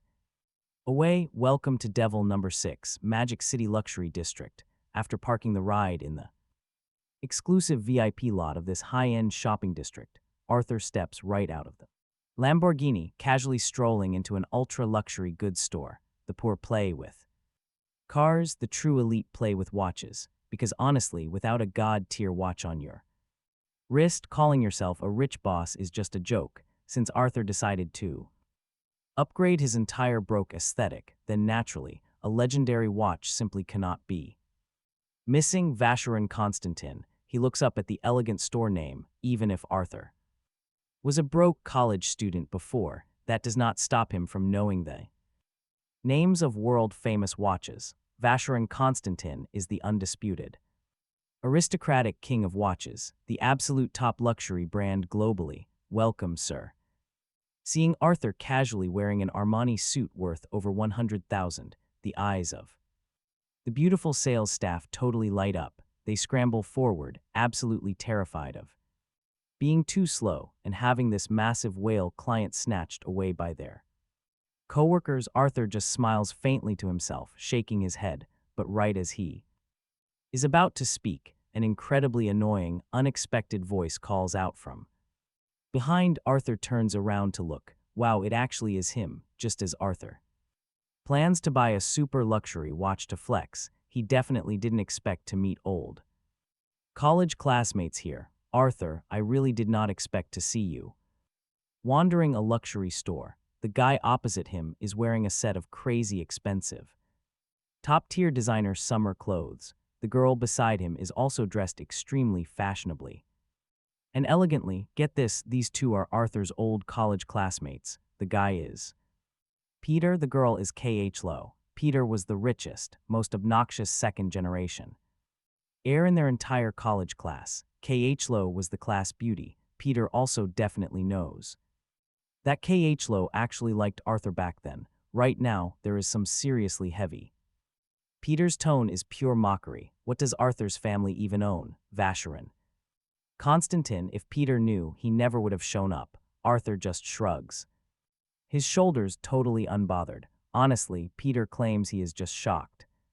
It has only been a few months since graduation, yet Arthur can somehow afford a rented Armani suit and dare to browse these luxury watches. Peter thinks the money has to be completely illegal, right? Back in school, Arthur was the popular golden boy. Now, he still dares to act tough in the real world, still disrespecting Peter's massive wealth. No way Peter lets that slide, so he just sneers right in his face. Okay, Peter, enough. Chloe shakes the rich kid's arm. Her eyes hold this deep trace of worry and pity watching Arthur. She genuinely used to like him back then, but after facing the brutal real world and seeing those heavy rent bills, she completely compromised. She settled for this rich trust fund kid. Peter's jealousy instantly spikes. He just sneers again. What, got your eye on a watch? Peter brags he knows the boss of this exact place. Want him to buy Arthur some cheap entry-level piece just out of pure pity. Stop staring at those pathetic watches at the 100,000 level, or else he will just be a broke loser forever. Peter deliberately flashes his wrist, flexing a Patek Philippe luxury piece worth well over $1 million. He basically brought Chloe here today just to flex his massive wealth. If she agrees to head to his place tonight to rest up and study some foreign languages, you know the drill. If he feels generous, he will drop hundreds of thousands on a watch just to reward Chloe. Those guides nearby spot that $1 million luxury piece right on Peter's wrist and their eyes light up. This loudmouth clearly looks richer than Arthur. Thank God they dodged Arthur earlier. This guy right here is the real VIP. Whole group of guides instantly ditch Arthur and stick like glue to Peter's side. Perfect. Peter's mouth curls up into this absolutely uncontrollable, smug little smile. See that, Arthur? Against absolute financial power, our guy is basically just A pathetic speck of dust. Arthur just shrugs. He doesn't even need a guide right now anyway. The price tags are clear, just point at whatever looks good, box it up, and swipe the card. Arthur only came here to buy a watch, sure, but mostly he just needed a fast way to spend massive piles of cash. After all, his system requires spending money to generate billions right now. Seeing Arthur completely ignore his flex, Peter's face instantly surges with pure boiling anger. His whole pathetic show-off routine completely failed to cause any psychological damage to Arthur. Instead, the total silence is actually making Peter look like an insecure idiot. Okay, Peter, didn't we come here today just so you could pick a watch for me? Please don't be mad, Chloe repeatedly begs him. Meanwhile, Arthur strolls deep into the inner VIP hall, nodding in total satisfaction.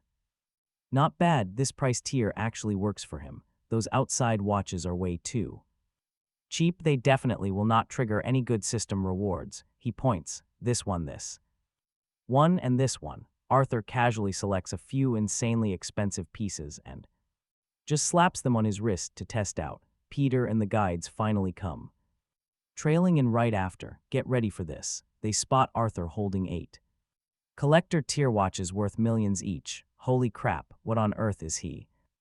What are you doing? Peter is absolutely dumbfounded. Shopping here like it is some cheap grocery store. Do you think these luxury watches are free? Grabbing whatever catches your eye. What are you blindly reaching for here? Do you even know the prices of these watches? If you break one, could your whole bloodline even afford to pay for it? Peter shouts in utter frustration, but Arthur's casual actions also startle the branch manager. Now watch closely with me. Honestly, except for that one emerald piece, almost every other top-tier watch in the entire store has been casually swept up by Arthur. Added together, they are easily worth tens of millions, well over 100 million. Just pack these up. The rest are too ugly.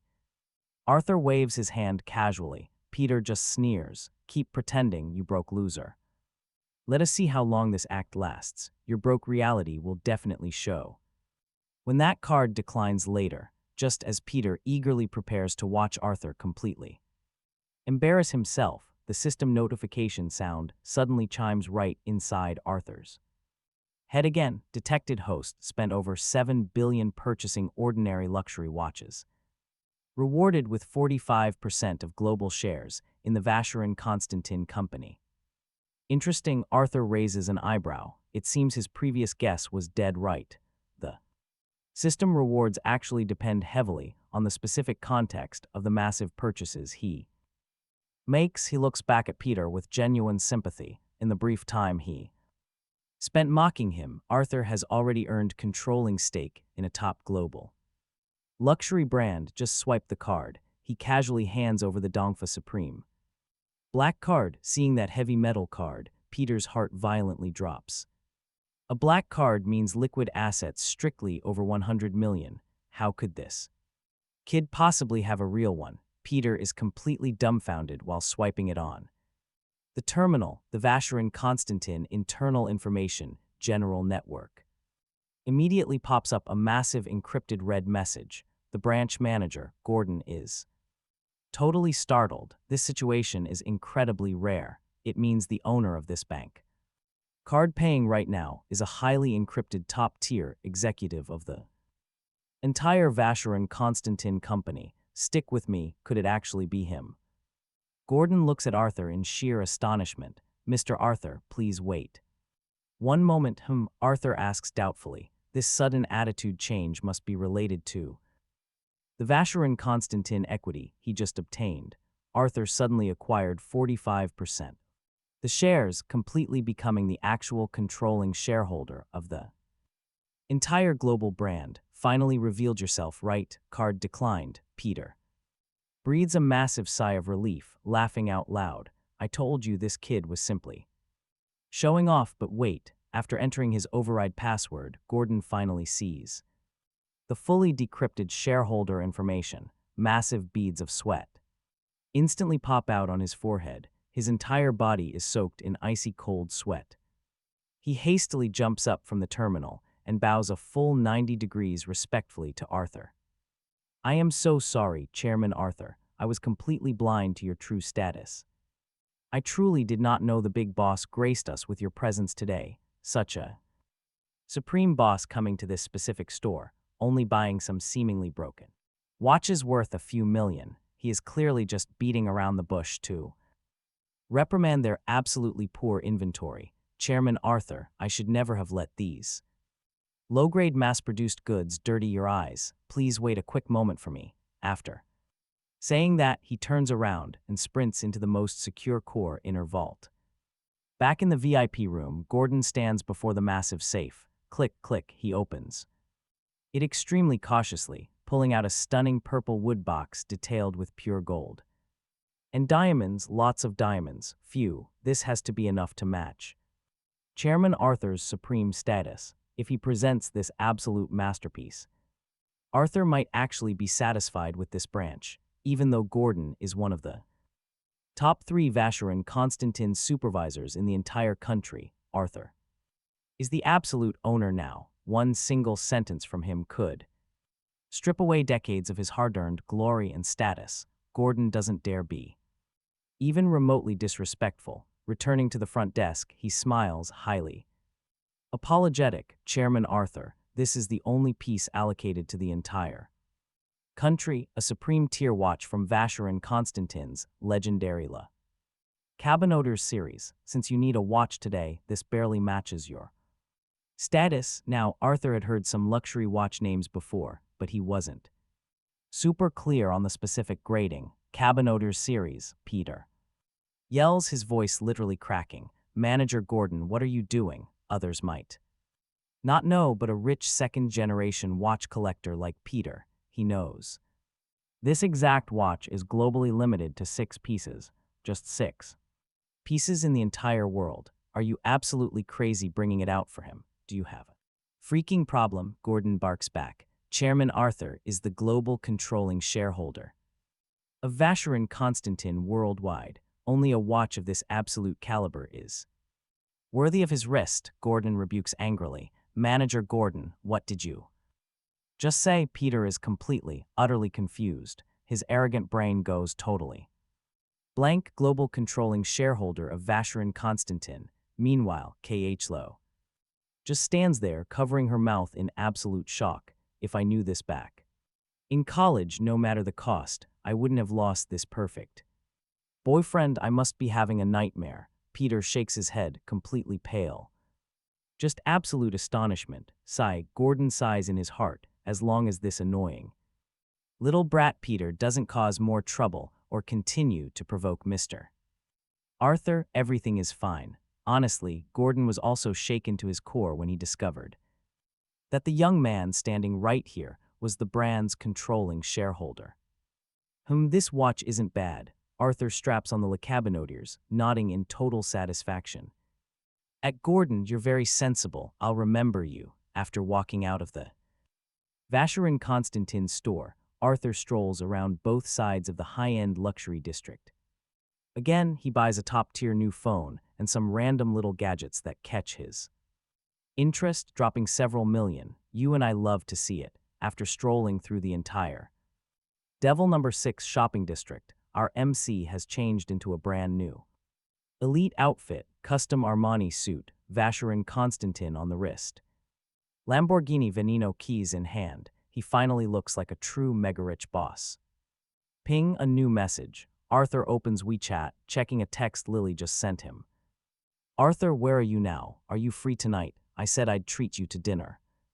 He shakes his head, completely amused. Last night, Lily saw him tip so much and desperately wanted to refund the massive amount. Arthur had half-jokingly told her, let her treat him to a meal today, use the dinner to pay back the debt. He didn't expect this honest little girl to take it so seriously. I'll come pick you up, you just pick the place to eat, he replies to the message. Okay, I will wait downstairs. Bold move. After sending the text, he speeds off in that Lamborghini Veneno. Before the date, Lily puts in serious effort. That cherry red lip color, not too flashy, it just makes her beautiful face look absolutely and unbelievably Stunning, her gorgeous white dress sways perfectly in the soft evening breeze. Honestly, just seeing her from behind is breathtaking. She barely even looks like she belongs in the real world. Every single pedestrian is just completely staring at Lily, absolutely gorgeous. Even top celebrities on television cannot even begin to match her at all, clearly waiting for someone. You and I both know the lucky guy is arriving soon. Spoiler alert, it is not us.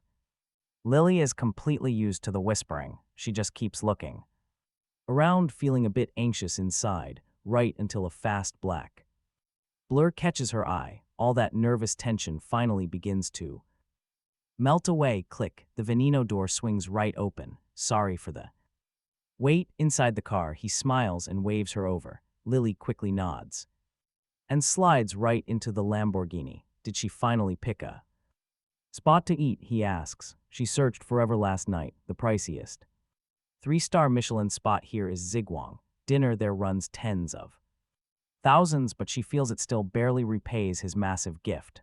Lily playfully sticks her tongue out, looking pretty shy. She literally could not find anything pricier anywhere. Zigwang, he nods slowly, a high-end spot like this usually requires booking way ahead of time. She calls up their official number. Hello, this is the front desk for Magic City Zigwang. A sweet female voice answers the line right away. Hey, I want to eat at Zigwang tonight, just calling to reserve a table, Lily explains. Sorry, but we only take 10 exclusive VIP groups every single day. The guest list for today is already completely packed full. The folks booking right now are scheduled 10 days out. Regardless of who you are, you must wait 10 full days. He just frowns, thanks to his freshly upgraded martial arts hearing. He catches every single word right over her phone. The restaurant hostess sounds polite enough, but there is totally a smug attitude there. This little place really thinks it can just act superior. He looks over at a disappointed Lily, then just confidently reaches right for the phone. Watch this flex. Get your boss on the line now or else he is losing out on a $1 million dinner. He glares and repeats 1 million. The receptionist stutters hard, clearly getting pretty scared now, hearing his super casual tone about dropping a $1 million on food is like breathing air. She realizes he is a heavy hitter. Without wasting time, she transfers the call straight back to the busy kitchen, straight to Paul, the famous owner who is currently cooking. Paul frowns, getting seriously annoyed by this interruption. But despite his anger, after hearing his panicked employee, he really still grabs the receiver. Sir, if you think throwing pure cash disrespects my own culinary art, then you found the wrong chef, Paul states proudly. Even if I make zero money today, I am absolutely not going to break our golden. All right, watch this. Sacred rules of my shop, Paul insists. A slight smile curls up at Arthur's mouth. Then from now on, I am the boss of Zigwang. The rules of this place are changing today. 12 people a day. What crazy talk is this guy spewing? Is having money really that great? Paul frowns, ready to passionately defend his artistic ideals, but Arthur's next words instantly shut him up. Sorry, having money is exactly that great. I offer 300 million to buy this place. Sir, what did you just say? Paul is completely dumbfounded. He touches his balding head, absolutely confused, opening with 300 million, the actual property of his restaurant. Cost maybe 100 million to buy, even with renovations and brand value. The total valuation is 150 million at best, buying Zigwang at a premium of double. He didn't even counter offer. Arthur just directly dropped a massive number. Paul scratches his head, completely hesitating, his proud artistic ideals fiercely fighting his greed. Arthur doesn't rush to say another word, quietly waiting for the chef's response. As time ticks by, Paul is still frozen in a state of greedy bewilderment. A moment later, Arthur says indifferently, forget it. If you honestly don't want to sell, I won't force you. Boss Arthur, wait, do not hang up. I was just utterly shocked. Sell, of course I will sell. Paul's entire spirit is jolted, nodding repeatedly. He really tried to refuse, but alas, Arthur offered way too much. Boss Arthur. Arthur nods slightly. It truly seems everything in this world simply cannot escape the brutal rule of cold, hard cash. After some quick conversation, that proud artistic tone Paul had just minutes ago completely vanishes into thin air. He calls Arthur boss with every single breath, incredibly joyfully. Boss Arthur, please order absolutely anything you like. You are dining at your own shop. I will definitely do my absolute best to prepare the finest ingredients for you, boss. Now for this foie gras, do you want it flown in fresh from France or perfectly aged and sealed?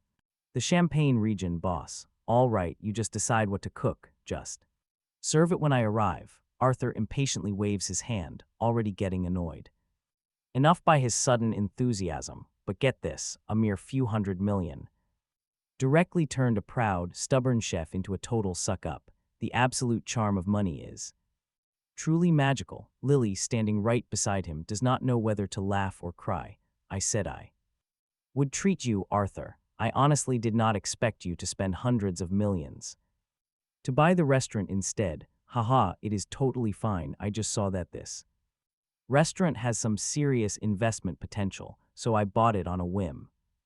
System alert, detected host spent 300 million buying Zigwang, rewarded with human ultimate level musical instrument mastery. Arthur is genuinely surprised. He expected it to give some boring company shares again. It is actually a master art skill, but right now, Arthur owns massive companies like the Empire Building, plus Vasher and Constantine assets in the hundreds of billions. He is definitely not lacking little extra cash. Listen to this guy. All right, let's go. The meal is still on you.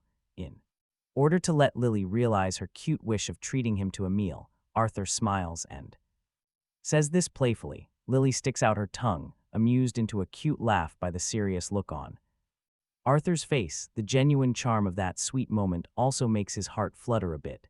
By the way, why didn't you open your live stream today? Arthur asks her, somewhat doubtfully. Eating with you is a time exclusively for the two of us. I really don't want anything else or chat to disturb us. Silly girl. Arthur smiles and gently rubs.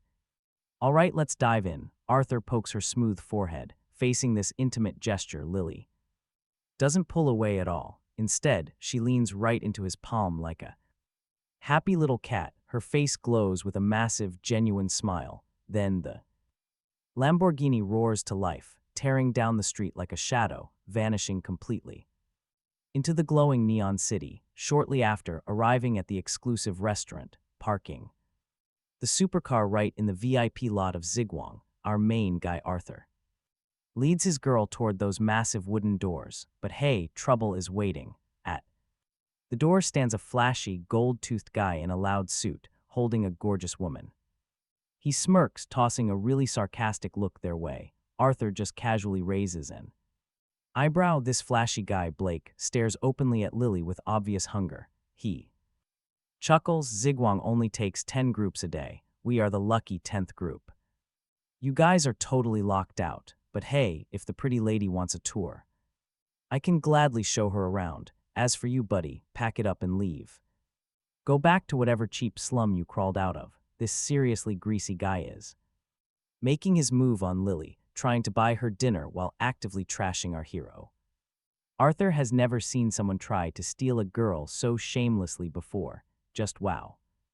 Not interested. Lily is clearly disgusted by this Blake guy too. She aggressively frowns, shutting him down. Her voice is freezing cold. Someone really does not appreciate my kindness. Blake coldly snorts. Then the grand doors swing open. We know what is coming. Dozens of waitstaff march out in 2 perfect lines right from the main hall. Wow, this crazy expensive place really knows how to put on a massive show.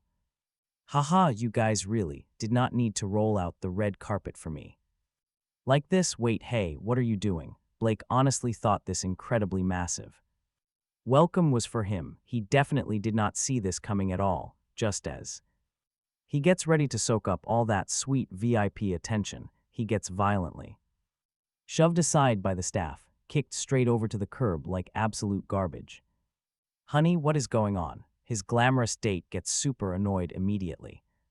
Pouting and shaking Blake's arm, Blake wants to scream at them, but then, right through the middle of all those fancy waiters, Paul steps out. He brings his stunning assistant Lilith along with him.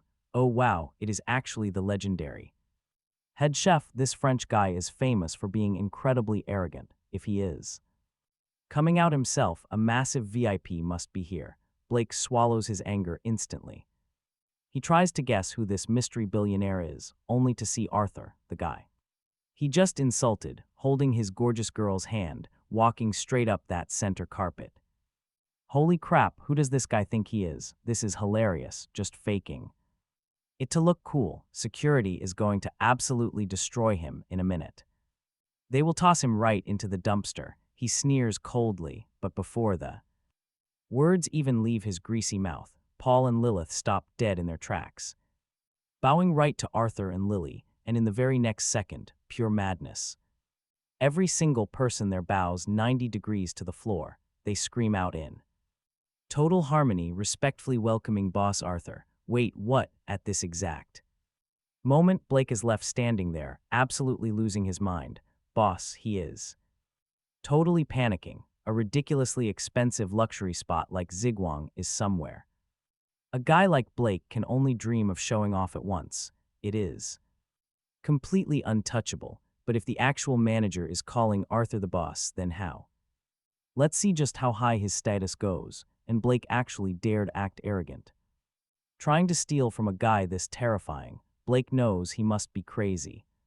He's sweating bullets, if it wasn't for the girl standing right next to him. The one he chased for months just to get a single dinner date. Otherwise, he would have dropped to his knees on the pavement and begged for mercy. Because offending a real big shot in Magic City, one word from them could completely ruin his future. Our guy just nods slightly. He's way above this now. Getting mad at a pathetic nobody like Blake, that would just be insulting himself. Totally beneath him, seeing the boss completely ignore him, Blake wipes his sweaty forehead. He breathes a massive sigh of relief. He grabs his goddess, ready to run. But she snaps, "What are you doing?" She's already staring at the boss. Total admiration in her eyes. Blake was acting so tough just a minute ago. Now he's cowering like a kicked puppy. She is absolutely furious. Are you even a real man? Whether you go inside or not, I am definitely walking in. She rolls her eyes hard. The Zigwang boss is a massive VIP, plus he's incredibly handsome. She has to find a way to get close. As for Blake, he simped for her for 2 whole months, just to score one dinner date.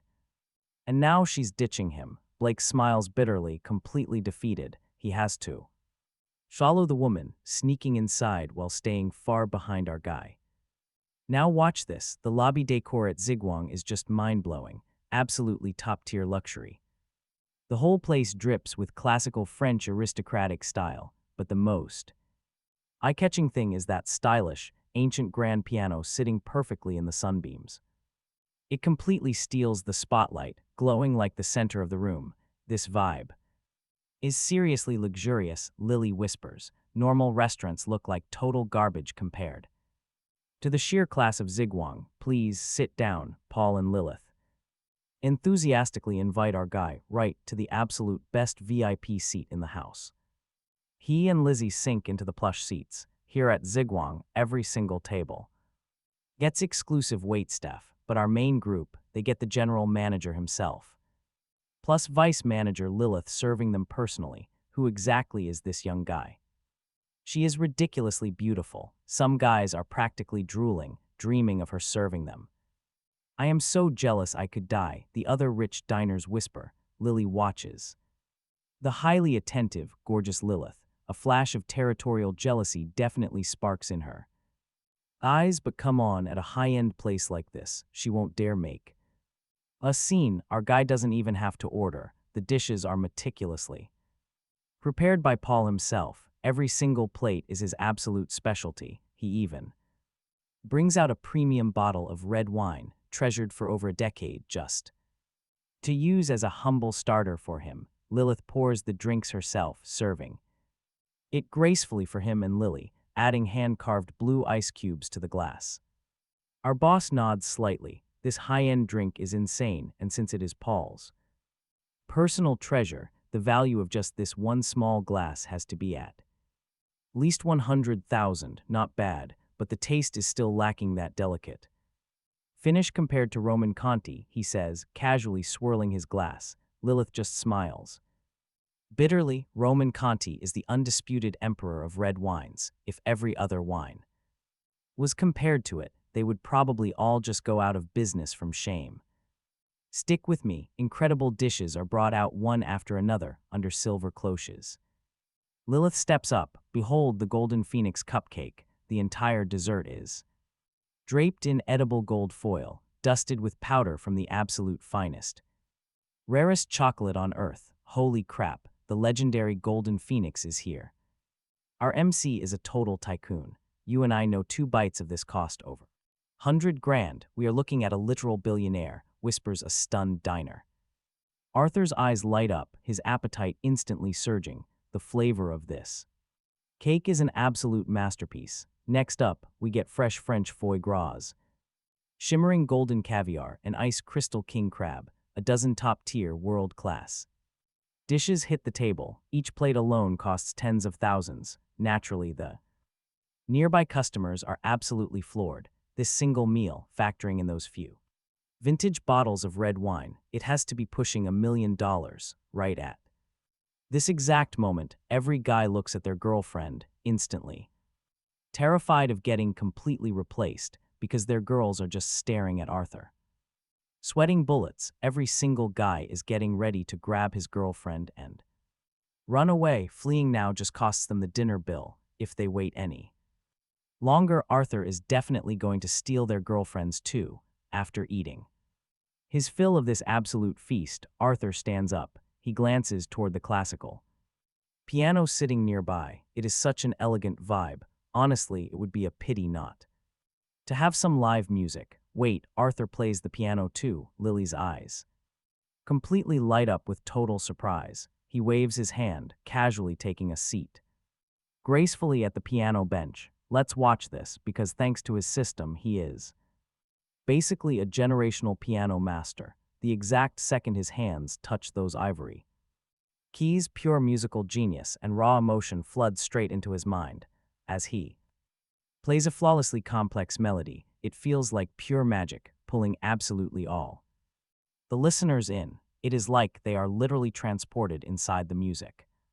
Absolutely stunning. Every woman in the room is completely captivated by him. Handsome, rich, and a piano god. How does a guy this ridiculously perfect even exist? In reality, over at Blake's table, his date Tina is getting furious just thinking about it. She directly stomps her sharp stiletto right onto Blake's foot under the table. The sheer pain makes Blake bare his teeth and gasp out loud, "What is wrong, Tina?" Blake clutches his foot, asking in complete and utter confusion. Watching Arthur flex was already intimidating enough for him, but his dream girl keeps staring at Arthur, leaving Blake swallowing his bitter jealousy in total silence, unable to express his misery. Look at him and then look at yourself. Never ask me out to eat again. I want a boyfriend exactly like Arthur. A total loser like you isn't even worthy of buying my dinner. Brutal. After saying that, she just goes back to staring at Arthur like a totally love-struck fool. Blake is absolutely boiling with rage, holding a massive grudge against our MC, because obviously his goddess cannot be wrong, right? It is clearly Arthur's fault. If this ridiculously flawless guy had not just randomly shown up, why else would she switch up so fast? Boom, with one final heavy emotional chord, his masterful performance comes to a breathtaking end. The lingering melody fills the entire room, leaving everyone absolutely spellbound, craving more and totally captivated. Suddenly, a massive, thunderous wave of applause erupts from the amazed crowd. Arthur just smiles faintly, stands up, and casually strolls right back to his seat. Wow. Arthur, you are definitely holding out on us. I actually recognize that piece, too. All right, guys, playing a piece like that is absolutely world master level. Lily looks at Arthur, With pure adoration in her eyes, our guy laughs it off, acting totally humble, claiming he only practiced a few times. Meanwhile, Lilith is standing there, totally speechless. Being a French girl, she is an absolute sucker for this exact kind of intense, passionate romance. His incredible piano skills just now have absolutely and utterly won her heart over. But anyway, look at the time. They decide to wrap up the night. Arthur shoots Lilith a look. She immediately gets the hint. Miss Lily, your total tonight is 1888. Swipe your card or pay 100,000 in cash. Lily easily agrees. Meanwhile, the red wine is hitting hard. Lily's face is totally flushed, looking exactly like a ripe peach, so incredibly alluring right after Lilith swipes her card for that discount meal, watching Arthur wrap his arm around Lily and head towards the Lamborghini. Lilith's heart burns with intense envy, but hey, he is the big boss. He will definitely return here in the future. I'll absolutely get my chance to serve him, Lilith mutters, biting her lip and secretly making up her mind. Meanwhile, the other guys in the room collectively breathe a massive sigh of relief. If Arthur stayed any longer, they genuinely feared their own girlfriends would just run off with him right then and there. Arthur offers to drive her home. No, I am all alone at my place. It's too dark and cold. By now, the alcohol has fully taken over. Lily's flushed, soft little face rubs boldly right against Arthur's chest. Tonight, I just want to stay with you, Arthur. Cut to Yanding Mountain Villa number 1. Our guy supports a very dizzy Lily as they step into his massive grand lobby. Am I heavy? Lily wraps both arms around his neck, tumbling onto the sofa with her face burning red as she asks. Arthur smiles. Didn't feel a thing. Come on, I'll take you upstairs to grab a guest room so you can sleep. I am not drunk. Lily pouts, clearly annoyed. I can still drink. Stop talking nonsense. Arthur replies, your face is completely red. But suddenly Lily pulls his face right down toward hers. The physical distance between their eyes shrinks to just an inch. He can totally smell her sweet fragrance, mixed with the aroma of fine wine wafting right over him. If you keep this up, I really can't guarantee your safety. Arthur stares down at the gorgeously intoxicated girl right in front of him. Absolute stunning beauty. We are talking near zero distance contact here. He can feel her body heat and softness. Being a normal guy, Arthur's heart is already racing wild. I am not drunk, she whispers. I know that discounted meal was just because you didn't want me spending way too much cash. I have liked you for such a long time, Arthur, and now I finally found you again. This time I refuse to miss my chance. Let's be real, Arthur ultimately couldn't fight that temptation. He scoops Lily up, walking straight toward the master bedroom. Hours pass, and a totally exhausted Lily finally falls into a deep, peaceful sleep. Even though Arthur knew his system physique upgrade made him outrageously strong, he never expected to be this insanely fierce. Even after staying up and busy until the late hours of the night, our guy isn't tired at all. Gently patting the smooth cheek of the sleeping Lily, Arthur finally closes his eyes, drifting off, feeling completely satisfied. Early the next morning, our MC gets rudely woken up by the villa's smart doorbell ringing. Glancing at the electronic monitor screen, it turns out to be Monica and a bunch of staff wearing sharp suits. Arthur raises an eyebrow, activating the voice controlled main villa gate. Boss Arthur, the custom clothes and items you ordered have the deliveries arrived. Monica is still rocking that incredibly hot professional attire, like the most considerate female housekeeper. Monica gives Arthur a seriously heated look. She had long expected his background to be totally extraordinary, but she never guessed that just one day after moving in, Arthur would buy so many luxury goods and clothes. This whole haul must be worth hundreds of millions, right? Arthur tells her, just put these directly in his walk-in closet. She happily agrees. Arthur adds, I cannot let you work for nothing either. I just ordered some takeout. Honestly, 2 people probably cannot finish it. How about staying for a bite? Arthur laughs. 2 people definitely cannot finish it. Monica's heart skips a beat. This is her perfect chance to get closer to the Incredibly wealthy boss. How could she ever pass that up? She immediately nods. Repeatedly, Arthur is a bit startled. He was really just being polite, but she actually stayed still. He really does not mind at all. This takeout just happens to cost over $1 million. He and Lily really might not be able to finish it alone. Monica is in no rush to ask who that second person is. She knows that person will naturally show up when the time is right. Arthur then mentions, these next few days I am planning to add a few more maids and housekeepers to the villa. Since you happen to be in this elite line of work, I bet you are super experienced. So are there any solid candidates you can recommend to me? Arthur asks her with a faint smile. A maid housekeeper. A bright blush appears on Monica's face. Are rich people all this obsessed with role-playing? Arthur rolls his eyes. We know he meant actual maids to clean this massive house. Boss Arthur, look at me. Will I do? He raises an eyebrow. She boasts, I am a 7-star gold medal housekeeper on the elite housekeeper network with a full international qualification. Certification, very reliable. I definitely will not disappoint the boss. No, master. The corner of Arthur's mouth twitches slightly. He actually quite likes this new title of master. This woman is smart and perceptive. It is really not impossible to consider letting her be this family's head housekeeper. He gives a slight nod. Not bad, you are hired. Thank you, master. Monica says so obediently. Beep, beep. Classic royal carriage-style delivery truck parks right outside the villa gate. Oh, they arrived super fast. Wait, didn't they say they never deliver takeout? This setup is much more professional than regular food delivery. Arthur laughs and says, yeah, this is takeout. Monica once again feels her entire worldview totally challenged. Since when did an ultra high-end state restaurant like Han Pavilion also start delivering takeout orders? And with this wild setup, are we seeing the entire kitchen crew here, looking at that massive 30-foot dining car? Monica is absolutely blown away. Arthur turns his head just in time to see Lily. She is wearing only a silk loungewear night gown, walking down from upstairs. Her stunning body curves are just faintly visible. It immediately reminds him of last night's absolute joy, making him lick his lips. Wow.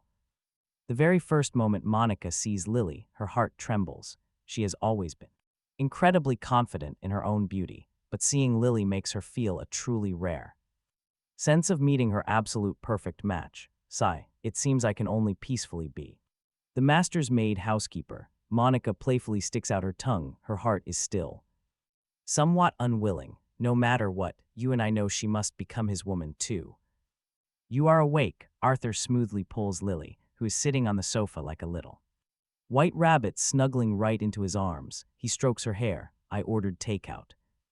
I'll take you back after lunch. Lily nods obediently. Right now, her status isn't quite enough to stay here permanently, but honestly, she's completely thrilled anyway. After all, her biggest wish finally came true last night. Now, she just needs to work harder to officially secure her spot by his side.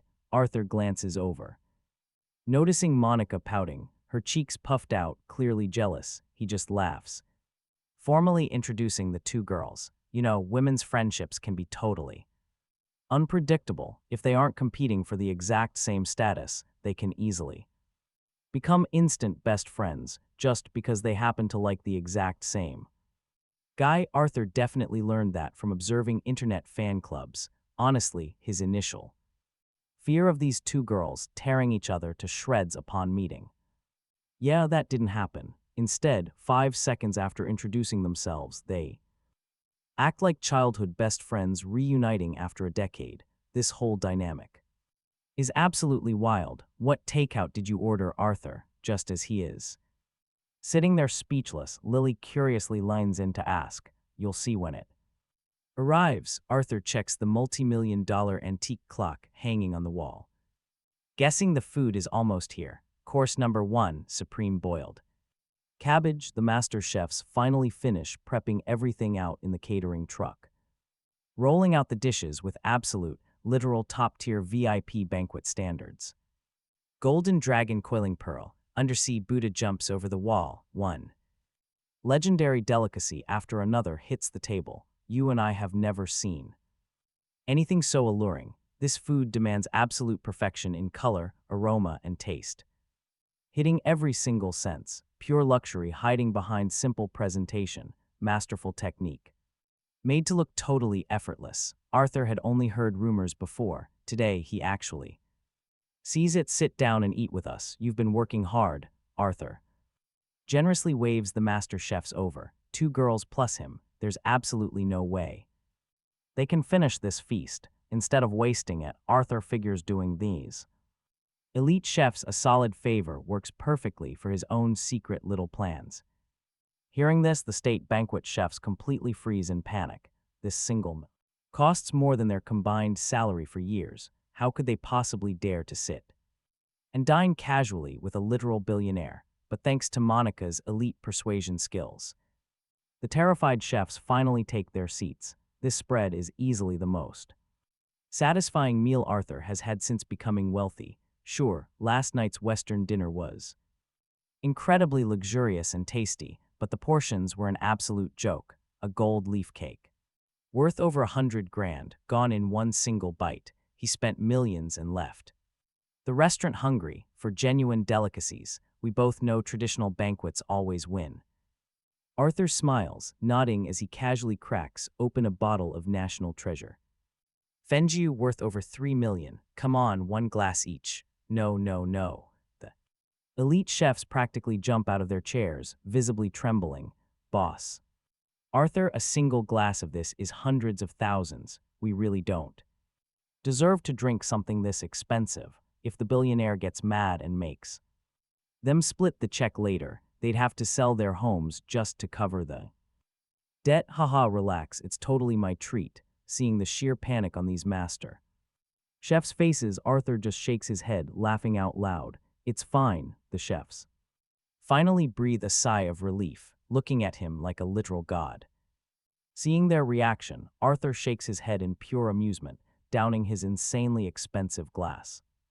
Down it goes in one gulp. Incredible wine, honestly. Seeing how Arthur drinks, the chefs don't know whether to laugh or cry. $3 million for premium wine, chugged down like tap water. You and I are witnessing a totally casual rating. Is this what an absolute billionaire boss looks like? Arthur watches the chefs finishing that premium liquor. A sly smirk crosses his face. Since the drinks are down, he speaks plainly. I barely have time to cook. I need a few personal home chefs want to consider working for me privately. The absolute elite state banquet chefs almost spit out their $3 million wine. They always knew rich dudes were sneaky. Why would he be so generous, giving them free drinks out of nowhere? So this was his trap all along. I will pay 10 times your old corporate rate. How about it? Arthur chuckles. 10 times? You guys are not joking, right? We make 300,000 to 500,000 a year already. Wouldn't 10 times that be 3 to 5 million? They are completely stunned, even without that glass of epic national treasure wine. A dream salary of 3 to 5 million means they do not need to hesitate. Yeah, deal. After I settle the bill today, you guys go back and officially quit your jobs, buy fresh groceries on the way, and become my private chefs starting today. Understood, Boss Arthur. These top-tier state banquet chefs all secretly cheer, realizing they just hit the absolute jackpot. This fancy meal was finished with extreme satisfaction. Time to pay. Arthur casually pulls out his dongfa Supreme Black card. Boss, you spent 4,670,000. Today, should we round off the fraction for you? Right now, Arthur is there. True boss, these chefs definitely know who to flatter. No need. Our guy wishes he could blow even more cash right now. Maybe the system drops a grand prize. Monica, Lily, and the chefs are totally amazed. This is the aura of an absolute billionaire boss. A $5 million meal is literally spare change to him. Ding. Detected, host spent 4,678,000 bucks on dinner, rewarded with full ownership of the legendary Leffe wine estate in Bordeaux, France, +1. Globally accepted Centurion Black Gold card. Just wow, he ate a regular meal and directly won a massive wine estate. Arthur listens to the system. Alert and silently decides this is highly satisfying. Now, this Leffe wine estate is the largest, most premium wine property across Europe, valued at roughly 6 billion euros, yet compared to that epic Centurion black gold card, it still feels lacking. Even our MC did not expect to score a legendary Centurion black gold card today. You and I both know this is the ultimate global status symbol.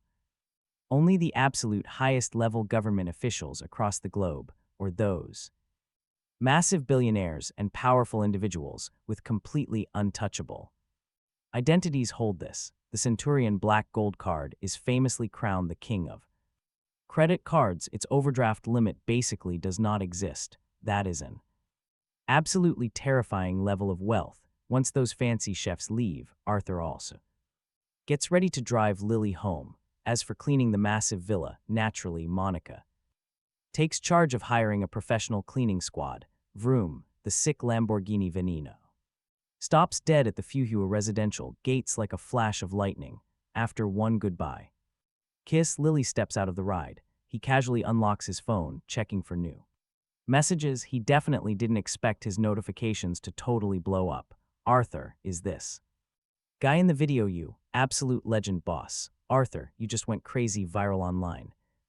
His app pings, bro, you play piano like a god. Is this fake? I haven't seen you play before. Arthur is totally stunned, clicking on the videos that so many people just sent him. The background of the video is pretty clearly that fancy restaurant Zigwang. He just shakes his head, smiling. Yesterday, he merely played a random piece just for fun. Someone actually filmed him, tossed it straight online, and it went absolutely viral overnight. Sigh, he really didn't want internet fame. Regarding this crazy sudden popularity, Arthur just shrugs his shoulders, completely speechless. Back at the villa, Monica is actually staring hard at her screen, eyes totally glowing. What exactly is she looking at so intensely? Arthur glances over. You guessed it, the video of him playing the piano. So you're this hidden master. Monica's eyes get even more starry. He's officially been dubbed the internet's brand new ultimate grassroots male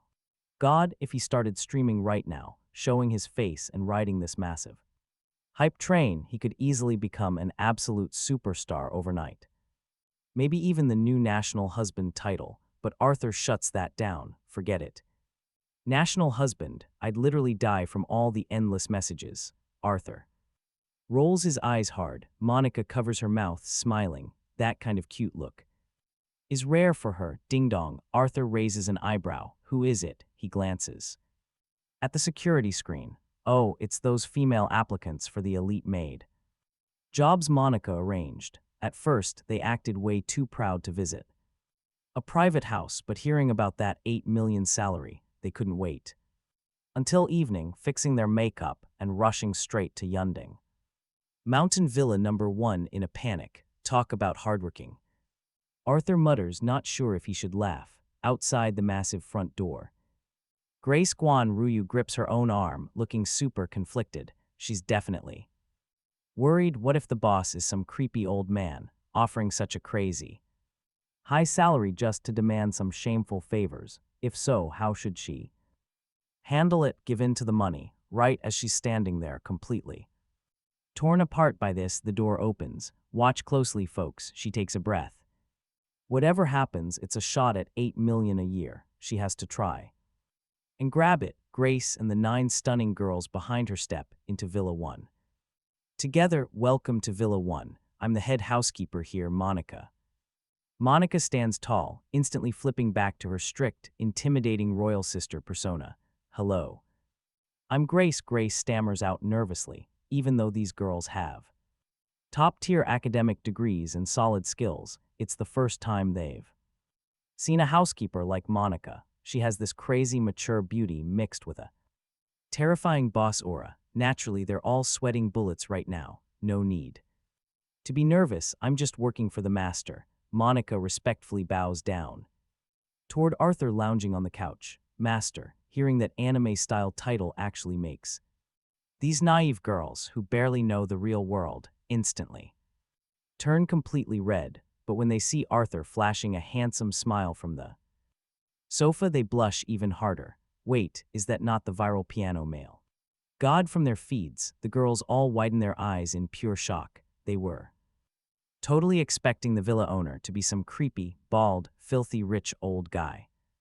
This contrast is just ridiculously huge. For a second, every single girl feels their hearts are an absolute stormy sea right now. Among them, plenty of girls literally begged to marry this piano god in the comments just an hour ago. Grace is one of them. She is screaming internally, forget the massive 8 million annual salary. Honestly, she would gladly serve this perfect guy for totally free.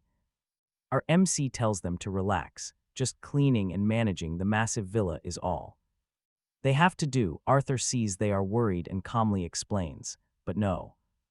No, they scream they will do absolutely anything, seriously anything, as long as he is willing master. Arthur is left totally speechless. Grace and the girls all blurted that out without thinking, and then they finally realize what they just said. Their faces turn bright red. Arthur scratches his head. He definitely didn't expect these girls to have such a thirsty reaction. Since that is the case, he tells them to go explore the villa layout with Monica first.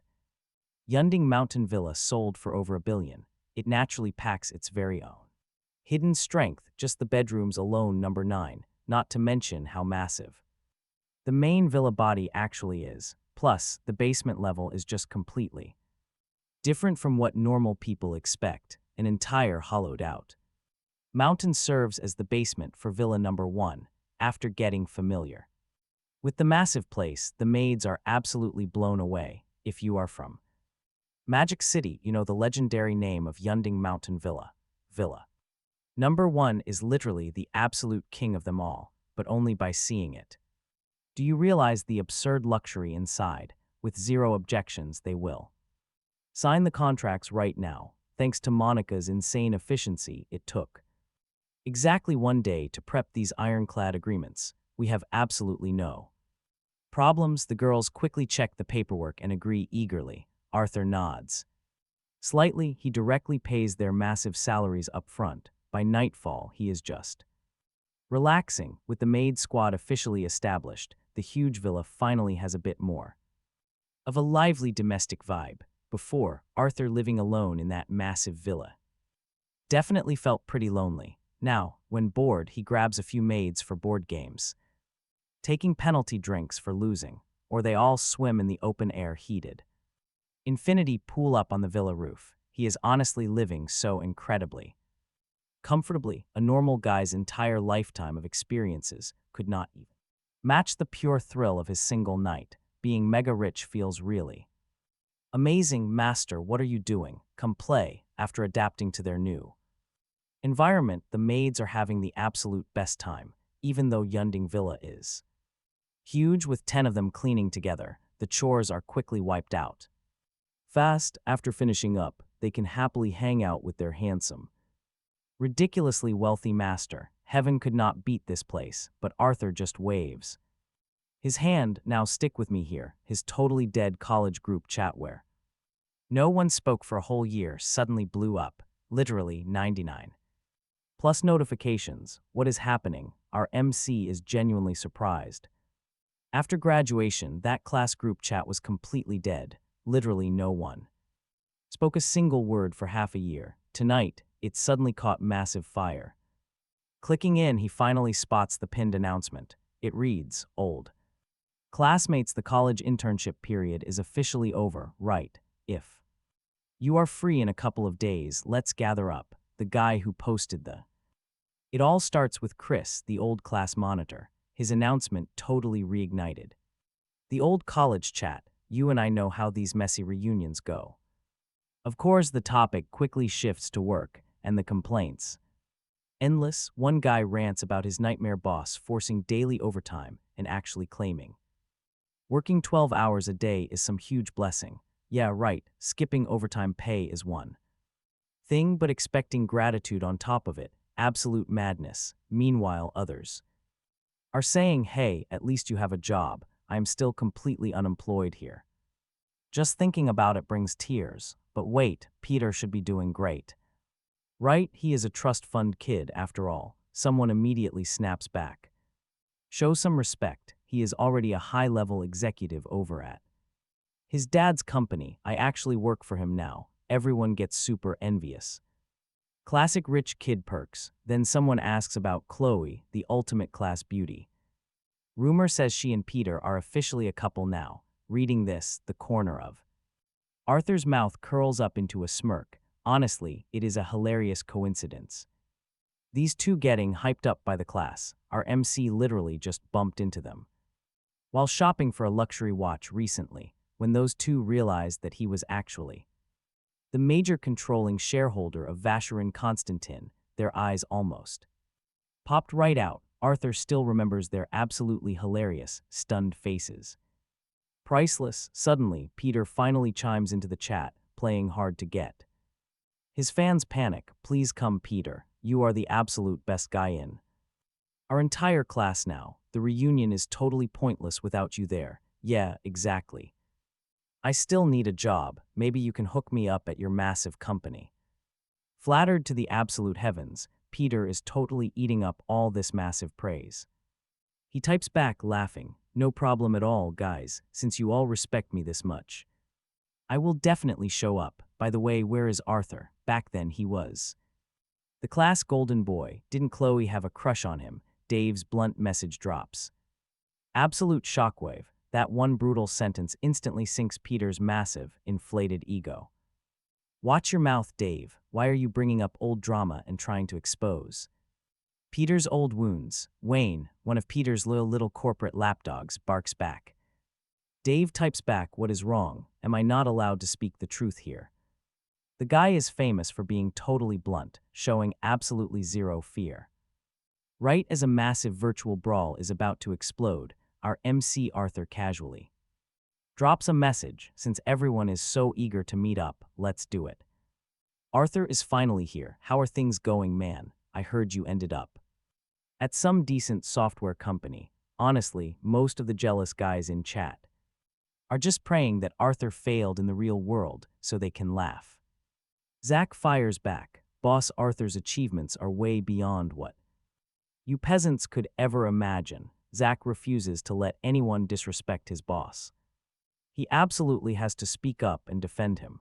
Another classmate immediately sneers back, saying, "Look, it is Arthur's little fanboy. Why are you still praising him after graduation?" Exactly. Still calling him boss with every single breath you take. Hilarious. Now that we are in the real world, can you wake up already? Money makes you the boss, period. Several others immediately agree and chime in. They back Peter completely. Stick with me, because Zach warns them you might not believe it now, but Boss Arthur is going to absolutely terrify you all. That is it. Zach fires back, completely indignant, scared of him. Please stop joking around. You and I both want to see what epic status scares us. No way, however strong he is, could he actually beat my brother Peter. Wayne and the other guys are just incredibly bitter. Haha, I am Justin.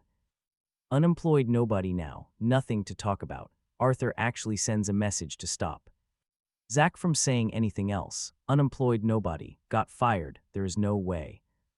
Arthur seriously ended up unemployed right after graduation. Society is truly so ruthless. Those guys popping up seem concerned, but they are absolutely secretly gloating while texting in the group. However, Arthur completely ignores these messages with his insane current status, telling them would only create a massive, terrifying gap between them. Okay, then it is a deal. 3 days later.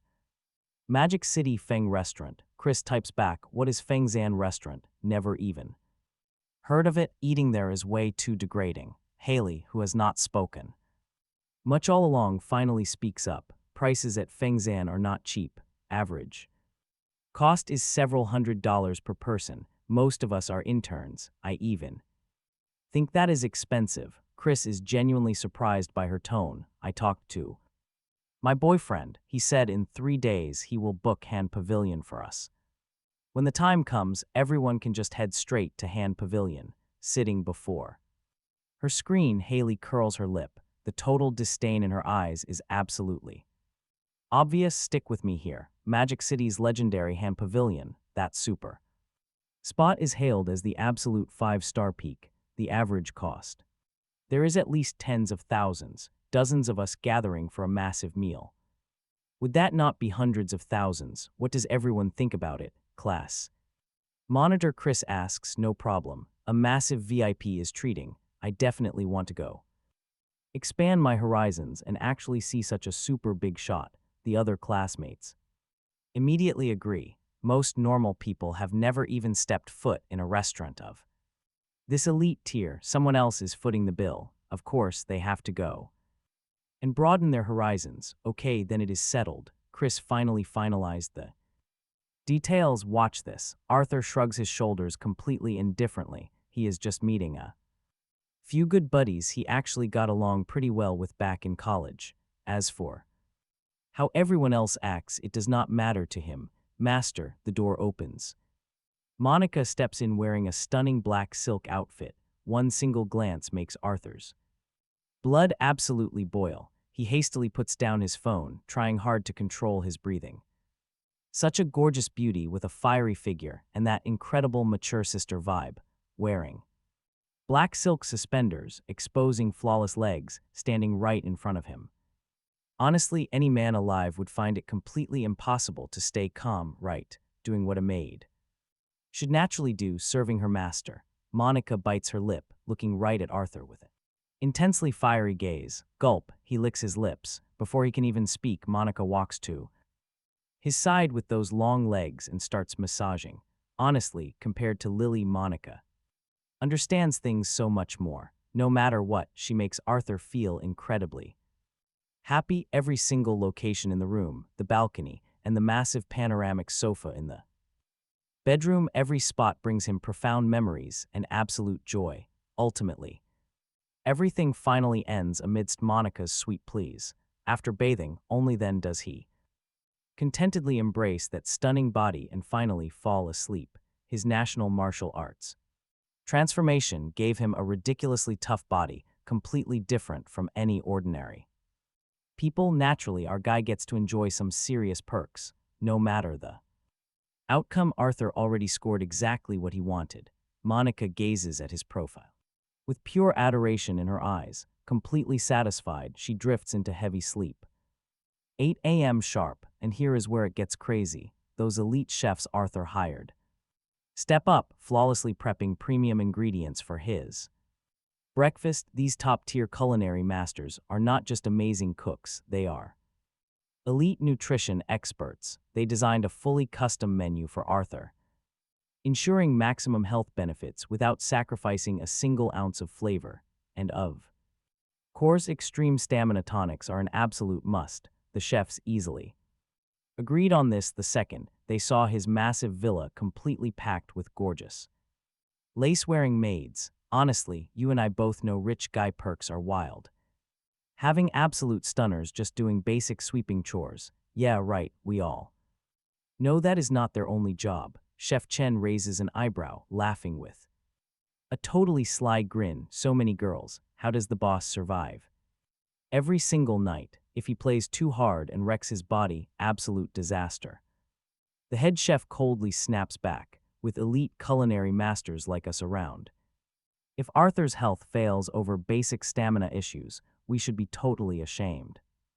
Absolutely, the nervous chefs frantically wipe their sweat, double up that special tonic soup immediately. I absolutely refuse to let the culinary world mock us for lacking proper body regulation skills. The head chef holds nothing back, instantly adding massive amounts of expensive tonics to the menu. Meanwhile, after working hard, sleep is incredibly sweet. Arthur stretches his back, playfully pinches Monica's soft curves, and happily hops right out of bed. However, by the time our guy finishes washing up and strolls casually back into his massive bedroom, he still does not see Yumo out of bed, still resting. He asks. Yumo's pretty face instantly flushes bright red. It really aches, master. You were just too amazing. My legs are totally weak right now. Watching Momo pout and act so incredibly cute, Arthur just bursts into a loud, hearty laugh, Relax, I just checked the kitchen.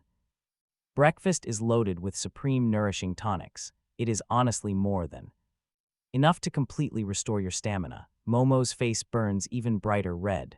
Oh. Master, you are terribly wicked. For breakfast, counting Guan Ru and the maids. Serving him plus those elite banquet chefs, they easily had a full dozen. People, however, Villa Number One's main dining room is just so ridiculously massive.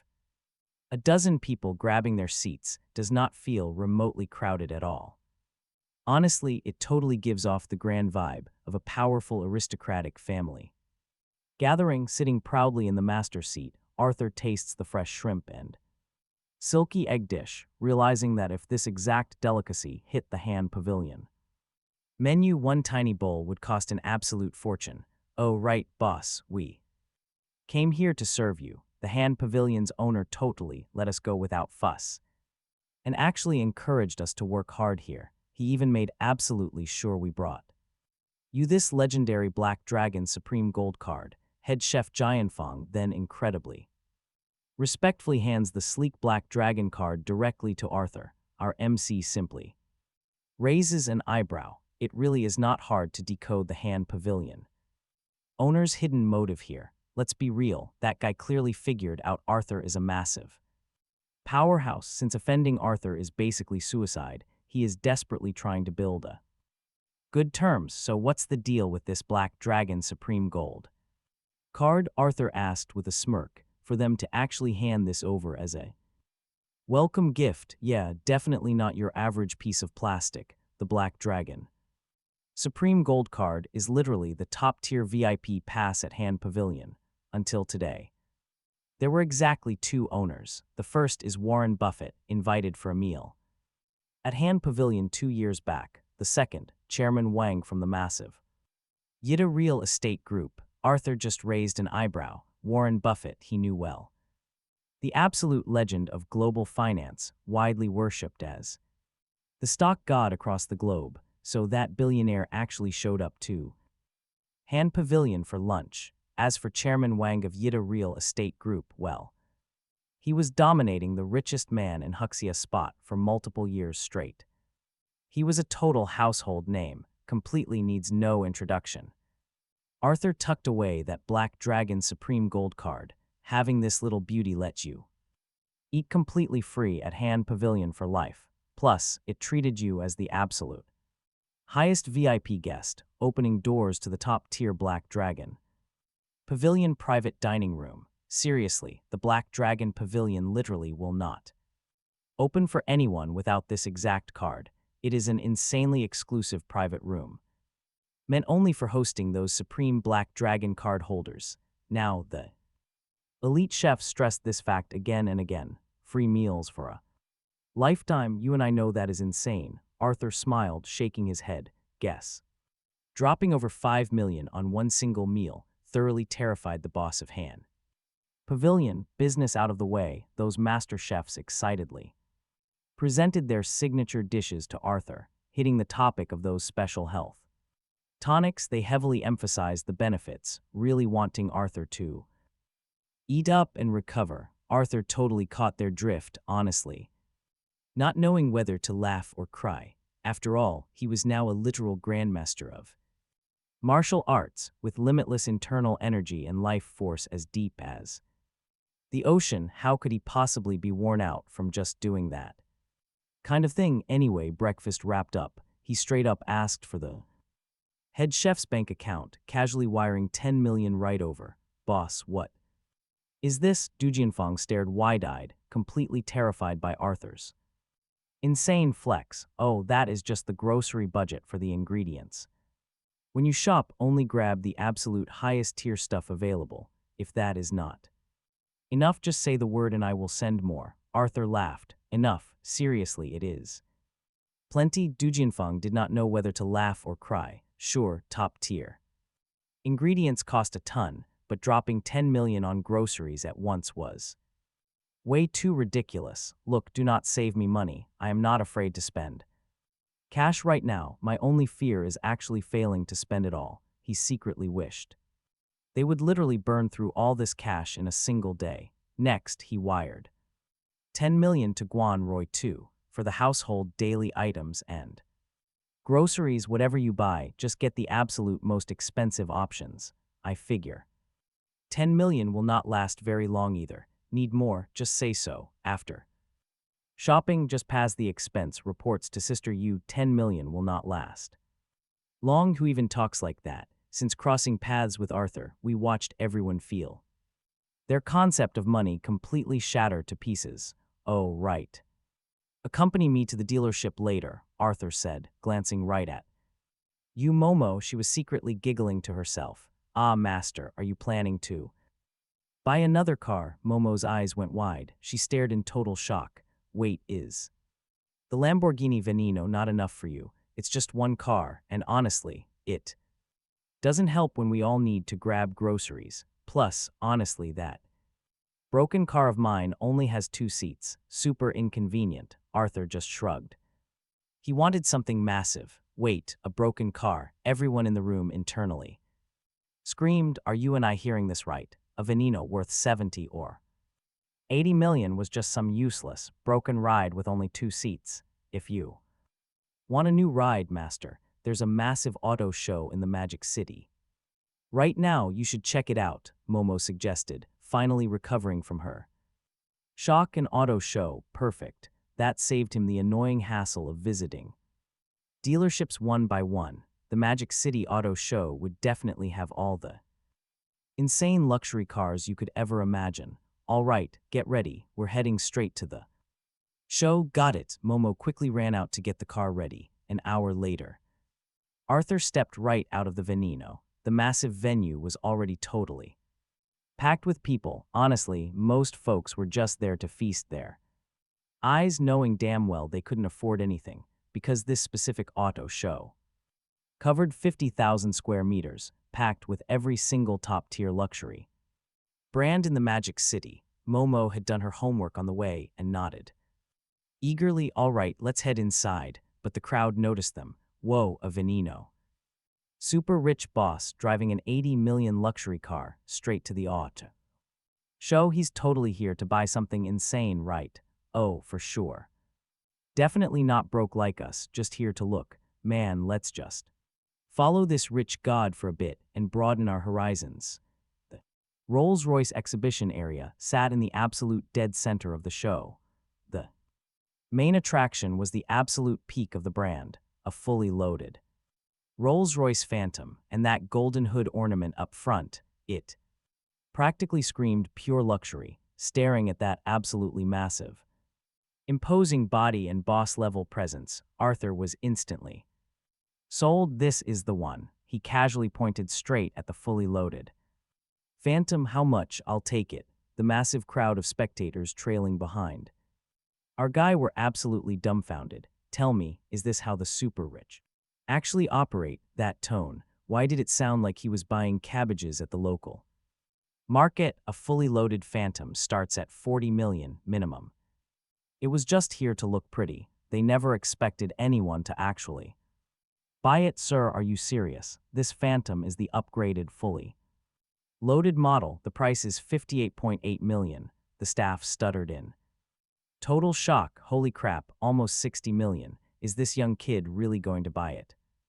He's probably joking, right? Just a naive kid with zero fear talking way too big. Now that he knows the insane price, he'll probably run away in pure embarrassment. The crowd of regular visitors nearby started mocking and sneering. Is that so? Arthur nodded. Since it's so cheap, add this one and that one. Let's just round it up to 100 million. The onlookers kept sneering, mocking him. I knew this kid was just blowing hot air, rounding up to 100 million. The guy doesn't even have 100 million net worth to be talking like that, just running his mouth. But hey, bragging doesn't cost a dime.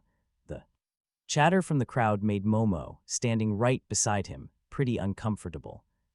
Just swipe it. Arthur, though, he didn't care about the raw jealousy of these broke losers. Once he drove these luxury rides out of here, they would definitely realize who the real clowns were. When the staff member actually saw the Centurion black gold card in Arthur's hand, the guy visibly shuddered. Holy crap, a Centurion black gold card. this legendary card could honestly only be held by elites at the absolute top of society. He's finished. He literally just dug his own grave mocking him just now. Would a massive VIP who casually flashes a centurion black gold card really not afford a car? Was he about to get crushed? Let us get one thing straight here. Arthur drove a Lamborghini Veneno. They stayed completely quiet earlier just to watch the ultimate face slap unfold. The tourists who had followed Arthur inside absolutely lost it, bursting into laughter. The ones barking the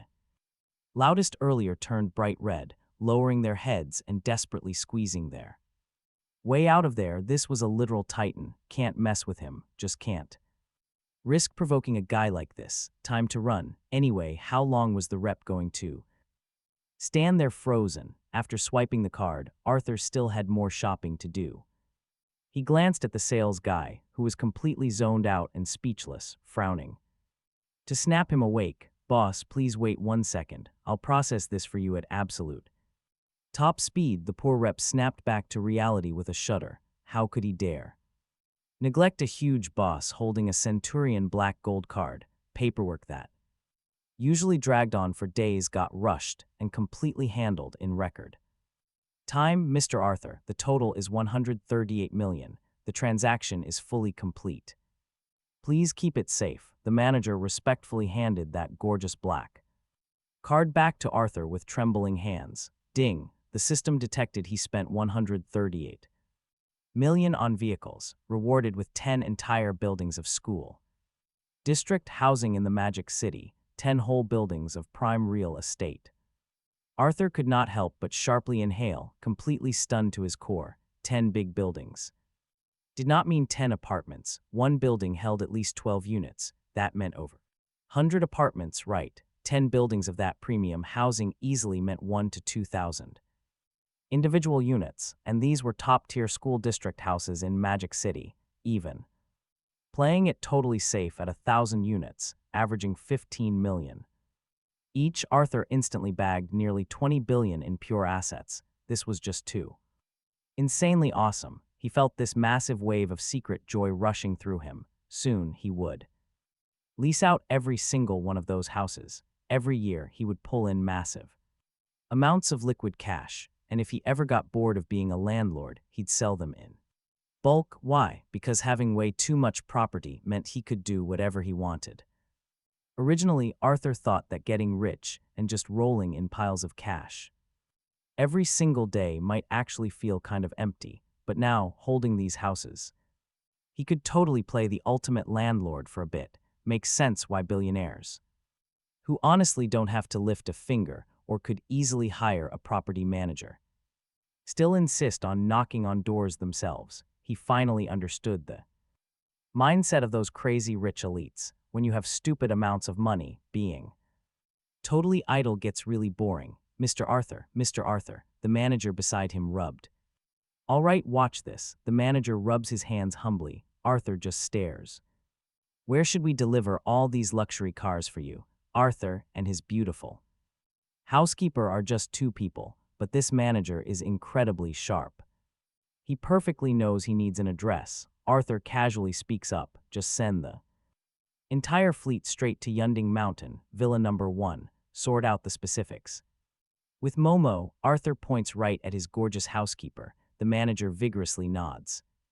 Wiping absolute shock from his sweating eyes, he wonders who this terrifying guy really is. He is buying cars like they are cheap groceries, casually opening his mouth to drop over 100 million, and now it turns out that legendary mansion that even the top billionaires brutally fought over is actually his. Yes, Yunding Mountain Villa number 1, the absolute ultimate crown jewel of the entire Magic City. Both Ma billionaires fought intensely for it, but completely failed. And get this, it was originally listed at 800 million, but thanks to that massive bidding war, the value skyrocketed to 2 or 3 billion. Absolutely insane. 2 or 3 billion for a single house. Man, having this level of god-tier wealth is simply unbelievable today.